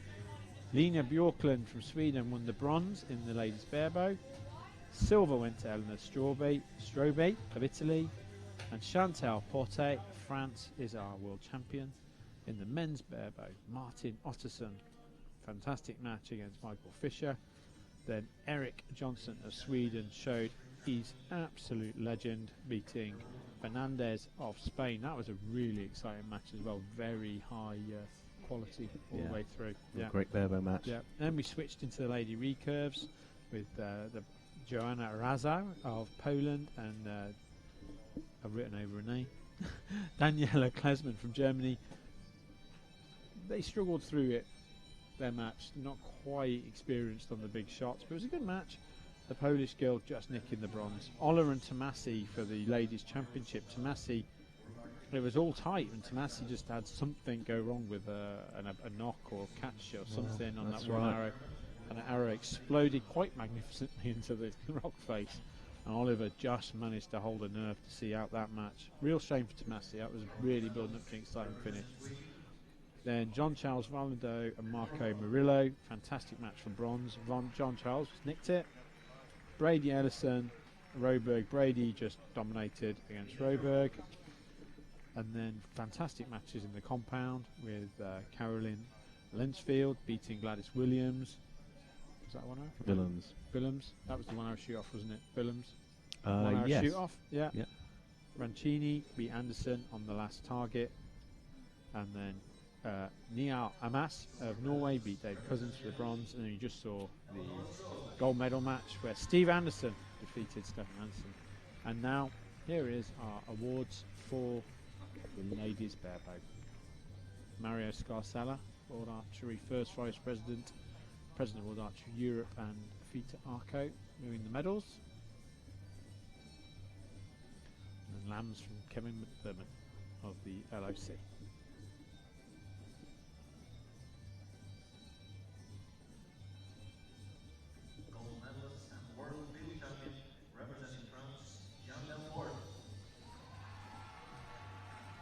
She was really excited at the end of her match, wasn't she? Yeah, I mean, she looked emotional, she was happy, obviously. Yeah. I think perhaps maybe she didn't quite believe what she'd just done. No. I imagine it's an amazing feeling being still on top at the end of one of these weeks. Well, it's, what would you say, the best feeling in the world? Even more with your Longines watch. Yeah, of course, all the medal winners, well, the gold medal winners will get the Longines watch. Yeah. It's a lovely bonus, a lovely prize. Yeah. Fantastic sponsors of World Archery at all their World Championships as well. So, time for the anthem.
Okay, so there was the anthem for France, well earned by Chantal Port this week, shooting brilliantly, and a really fantastic last target she shot to win that from the 50 metres today. So our next awards will be for the men's barebow division. And, they will be out in a second. Again, really high standard, really good amount of athletes here supporting as well today. Flags out. Well, whilst we're waiting, John, I think we should just say that the organising committee here in Bray, County Wicklow outside Dublin, have done a fantastic job, haven't they? I mean, stunning. They've picked a beautiful venue. They've made some great, interesting courses out there. We've had this wonderful finals venue with these 4 targets laid out in front of us up on top of this rocky cliff face in front of this beautiful house. I mean, what more could you ask for? I think they've done a fantastic job all week. Oh, it's been from an athlete's perspective, out on the courses, all I've heard is praise. Yeah. All of it. So, you know, they've laid 100 targets this week. That's a lot of work. You know, I say they've done a fantastic job over this week. Yeah. Well, of course, I mean, there's been, you know, many hours and days of preparation over the last 2 years, probably, planning this event. So they should be congratulated for all of their efforts. Yeah. Oh, unbelievable. And they've lived in a caravan, haven't they, for the last 2 weeks, I've heard. Well, I did see a caravan and a tent out there by the practice field. That's where they've been living for the last 2 weeks, and they've been working from light till light, from dusk till dawn. Amazing. Yeah, some of these guys, they're staying in the same hotel as we are, and I mean, I've been back, I've had dinner, had a shower, and sat there, and I see them walking through the door as it's gone dark. Yeah. So they really do work hard, right from particularly on a day dusk. like yesterday. Yesterday we had a horrific rain, and still everything was delivered well. It's one of the busiest days, the team eliminators and everything. And so here's Martin Artson receiving his bronze medal from Tom Deelan, Secretary General of World Archery. Yeah. So no, and all the volunteers who have come in the last 10 days, just tireless. Yeah, I think they've had a core team for organising this and planning this, but I'm sure they couldn't have done it without all the extra volunteers that have turned up at the last minute. Yeah. To help out, do all the running around. Absolutely. And there are some rubbish jobs out there that nobody really wants to do, but they're the hardest jobs to do. They've done it. And every job is important at these events. So Fernandez received his silver medal, now received his little lamp. Cool little. I love the little awards people get on podiums. Yeah. Like the people are obsessed with those little things at the Olympics, weren't they? It makes a change from a bunch of flowers, I guess. Yes, and it's something you can take home in your suitcase, nice and small.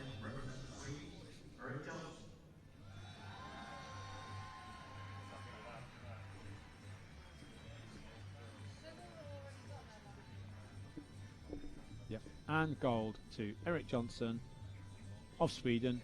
We know he's won it before. We know he's won everything before. He defines a legend, in my opinion, of the sport. Well, I'm trying to think. The first time we saw Eric Johnson, I mean, at least going back to 1996. Yes. 96. Oh, really? Wow. Yeah. Well, I'm sure. I mean, at the time, there's Matthias Larsson. Yeah. Was at the World Championships, winning medals then. I'm sure Eric was there with him too. Yeah. No, he's got a watch for each wrist at least now. Well, now we'll listen to the Swedish national anthem.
There we go. Enjoy your moment. Really high standard today in the men's barebow matches, so that's absolutely fantastic. Brilliant. Eric Johnson, reigned supreme. Fernandez gave him a really good final match, but Johnson just had too much in the tank. In controlled it all the way. So, our barebows are receiving their medals. Our next ceremony will be for the recurve women.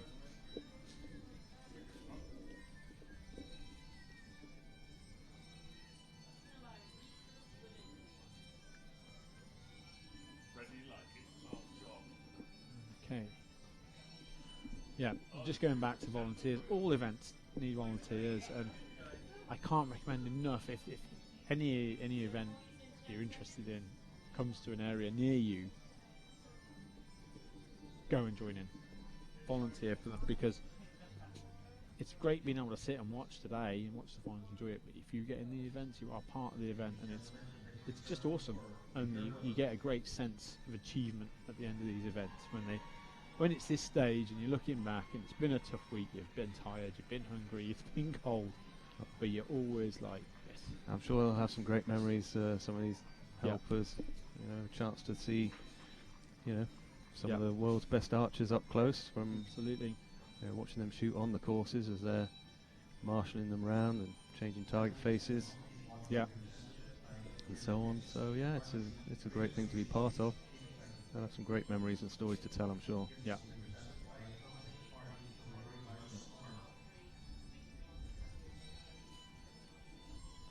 So medals will be awarded. Jay McCutcheon of the Archery Trade Association. Fantastic to see them over here watching. So Jonah Rosa from Poland. She'll be looking forward to next year's World Games, I imagine.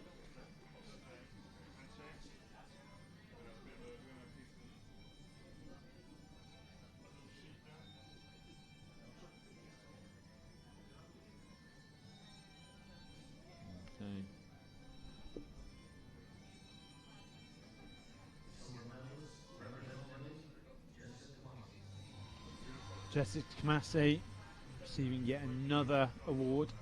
The field, it was a tough final. Tight match all the way. She just had a little problem on the last target, and it's a hard one to get over. But Yeah, it's another well, medal from Jess. Great comeback from her. It's a comeback year, and she's always a contender around these events. we think she was unlucky with that, Yeah, that broken arrow or broken knock on the yeah. final target. It's going to be interesting to see when we finish here today. We can maybe look back and Investigate. see some Yeah. video footage and find out what really happened. Gold medal. Amy Oliver, Great Britain.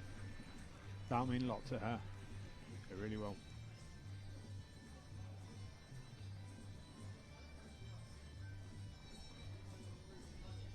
And Great Britain get 2 World Game spaces.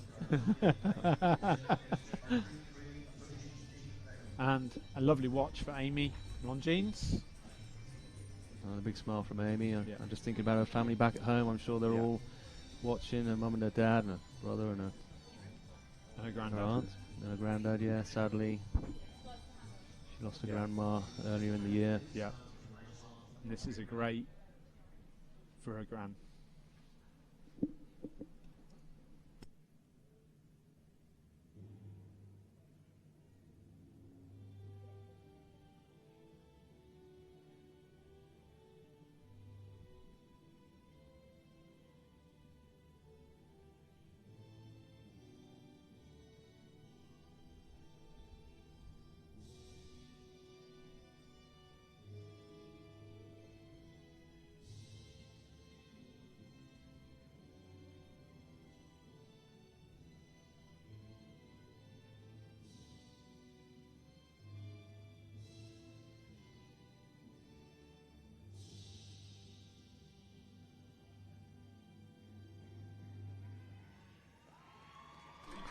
Well, I'm very glad you couldn't hear our singing then in the commentary tent.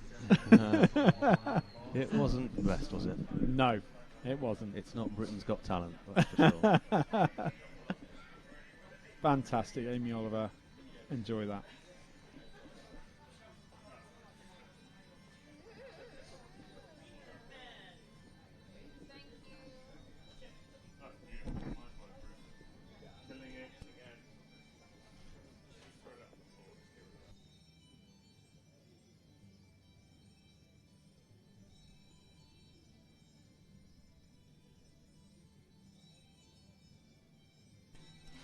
Okay, so next ceremony will be for the recurve men.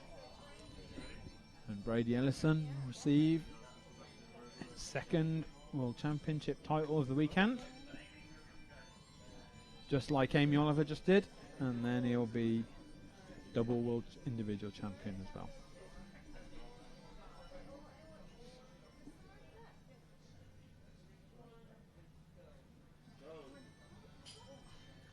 Here we go.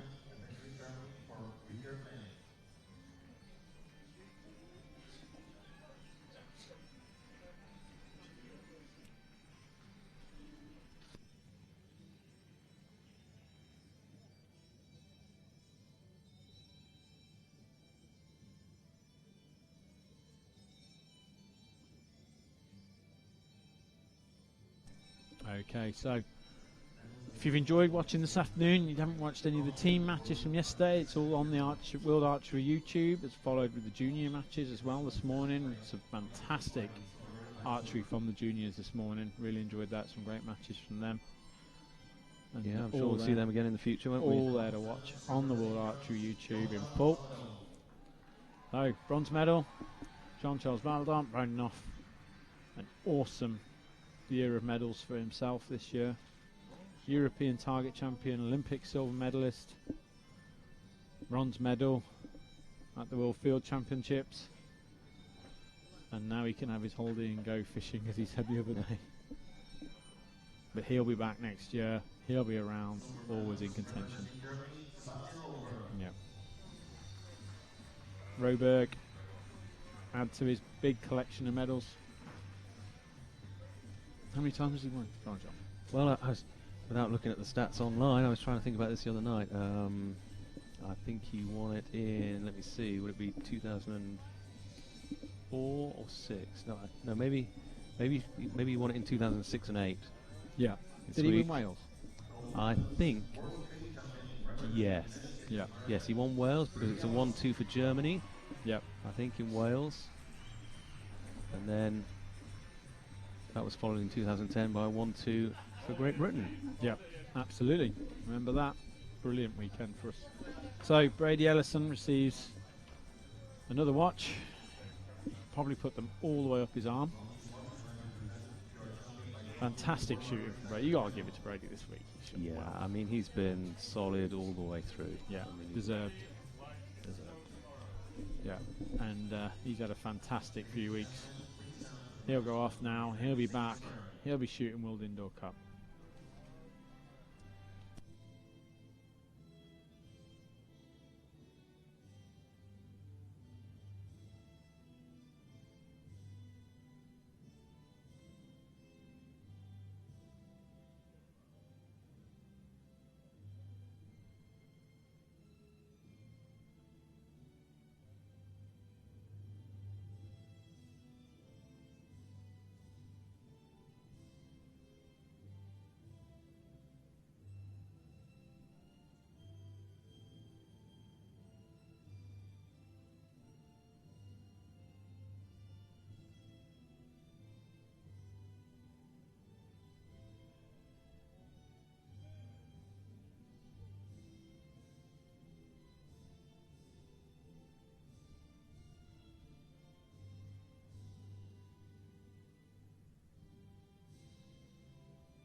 Okay, so that completes the recurve ceremonies. And next we have, after this, they got their photos done, will be the Lady Compounds Awards. Again, some of our most exciting matches again today. High standard though on, it's a really good technical finals course. I'd like to go around and shoot it, if I'm honest. Yeah, looks like fun, doesn't it? Yeah. Yeah. I think the compounds, they've all delivered exactly what we expected, really. Yeah. Really tight, close matches, right down to the last target, you know, Yep. the last arrow, or most of them. Could go either way. Yeah. I hope everybody's enjoyed watching that this afternoon. Yeah. Great showcase for field archery, as we said this week. Highest attendance for any of us can remember for a World Field Championships. I know, you know, it's only every 2 years. Well, it makes you wonder what they're going to do if the numbers keep going up. I mean, Yeah. it's typical to have 3 courses, 24 targets, Yeah. 4 archers on a target. That's 96 archers per course. We had 2 waiting groups, which means they squeezed in an extra 8 archers, I think, on each course. Yeah. So, you know, that allowed them to get in the over 300 athletes, but what will they do next time, in 2 years' time, if there's more? Yeah. In Yankton, USA, in 2 years' time. South Dakota.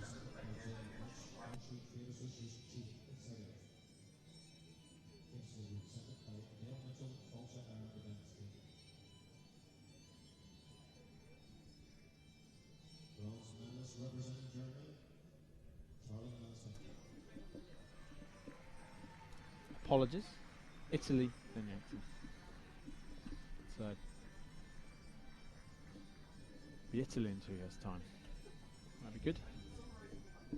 Yep, bronze medal there. Caroline Landsfield from Germany.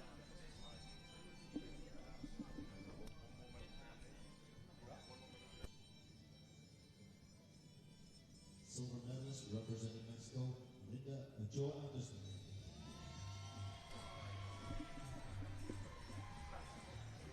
Silver medal from Mexico, Linda Ochoa Anderson. She shot absolutely brilliantly this week, down to the last arrow between her and Franchini. She might be a little disappointed, but again, on reflection, she'll sit back and look at a world silver medal. Would have been nice, husband and wife both having golds, Well, that would have been a great story, wouldn't it? Yeah, still a great story, and they're a great couple, and they're fantastic people. She'll be really happy with that. So, Mancini collects a second World Championship of 2016 to go to a World Indoor Championship. Fantastic year for her. For an archer who's had a massively long career, 17 years, I remember her being on a podium at a World Championship, so it's brilliant. Brilliant. And again, Italy collected a lot of medals this week, a lot of World Championships.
There we go, podium. Italy victorious again this week. Loads of gold medals, fantastic week for the Italian team. Another medal for the German team, and Linda Ochoa Anderson shooting for Mexico with the silver. Really good competition from those three ladies.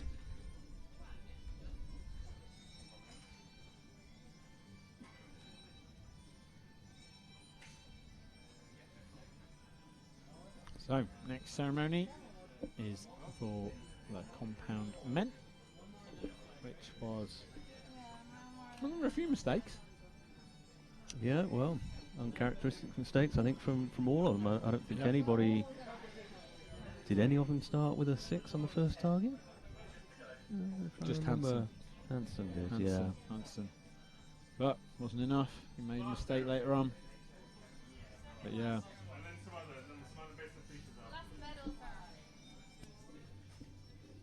So, just getting ready to come out. Here we go. We don't hang around with these medal victory ceremonies at World Archery. Brilliant. Steve Anderson, world champion. He deserves to be a world champion.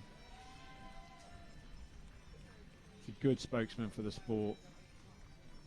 Loves it, works in it, and competes at the highest level. Stefan Hansen. His immaculate record of never losing a gold medal match is gone. And then Neil Anas from Norway. Medalled at the European Fields last year, medalled at the World Fields this year. That's a brilliant record as well from him. There we go. Kevin McDermott from the local organising committee will be looking forward to getting some sleep next week, because he won't have slept for a lot the last few weeks.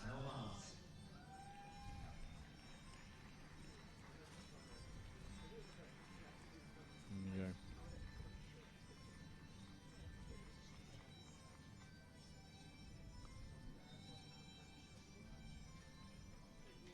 Great shooting this week.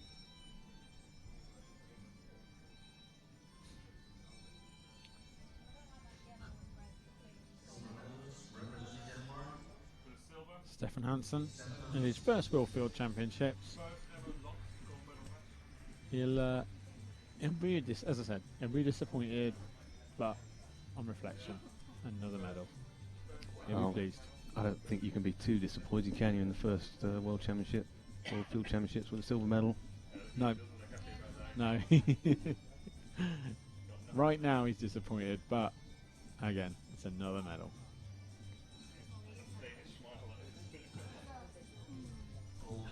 And here goes Steve Anderson. He'll have a huge smile. Gold medal. Nice watch. He's brilliant. Great work by Steve Anderson. And again, all week he's been right in the mix all week. He's been up there all week. You know, he's giving it everything. Yeah. There we go. There's a man who's happy. I think he's stopping for a round of golf after. He's going to really bend over. Fantastic. Great shooting, great matches, great entertainment watching those matches. The national anthem of the United States of America.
Okay, so that's our last victory ceremony of the day, but we just have a very short handover ceremony now between the LOC of Ireland and the next host, which are Italy. So Ireland will hand over to Italy just very briefly. We'll watch that and we'll look forward to the next World Field Champs in Italy. There we go. Smiles all around. Fantastic week, fantastic weather today. And we hope very much that everyone at home has enjoyed the matches today. Brought to you on World Archery TV. Just to say quickly again, I've been John Knott. My co-host this afternoon has been Jonathan Shales. It's been a pleasure talking to you all. I hope you've enjoyed it. Yep. And I hope you join in and watch again next time. Fantastic, brilliant, John. Thank you for sharing your knowledge with us all today of field archery. Well, that's my pleasure. Brilliant. Right, so we'll leave you now with the handover ceremony back at home. I hope you enjoy it. Please follow more archery on World Archery TV. Many, many ways to watch it on many, many platforms these days. And the World Indoor Cup season starts in a couple of weeks' time in Marrakesh. For the 25th World Archery Field Championships 2016.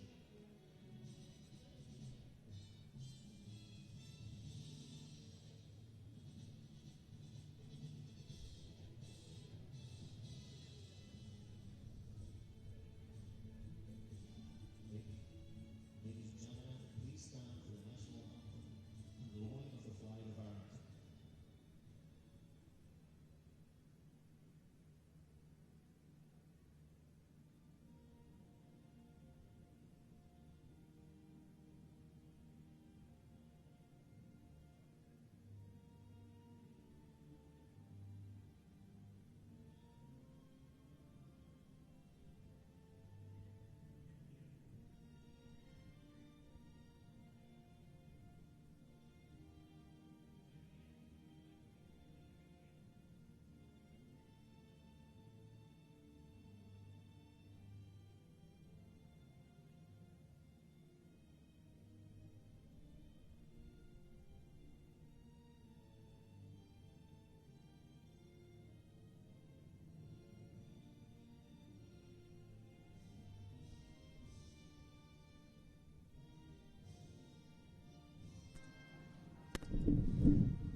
Okay, so that's the lowering now of the flag of Ireland and World Archery.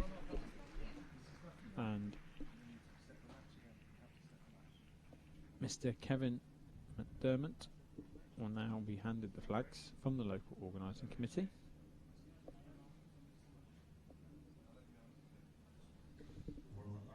And he will hand this now to Mario Scarcella,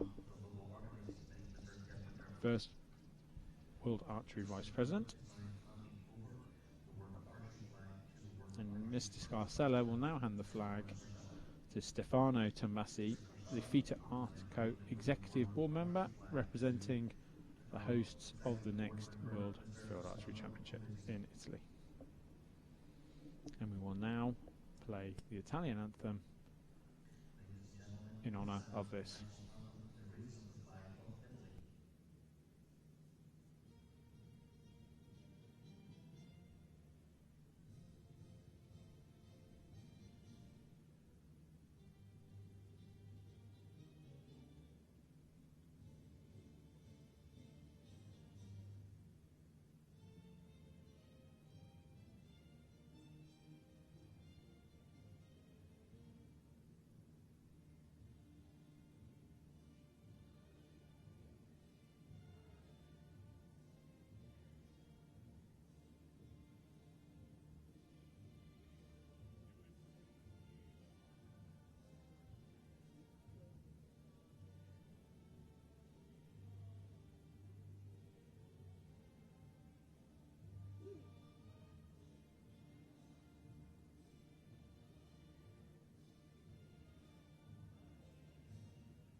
Okay, so that's the Italian anthem, who will be hosting the World Field Archery Championships in 2018, and that is planned for Cortina. Cortina's done it before, you say, John?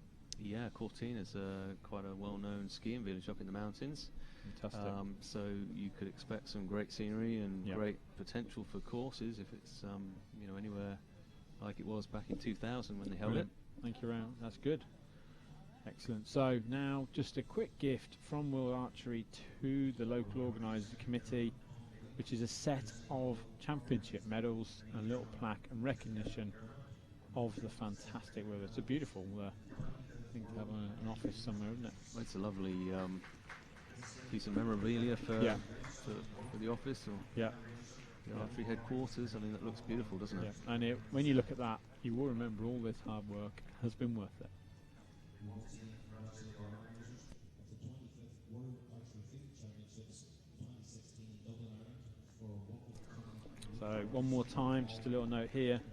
World Archery really want to congratulate the organisers of the 25th World Field Archery Championships in Bray Island on all their hard work. I'm John Knott. Goodbye. Goodbye.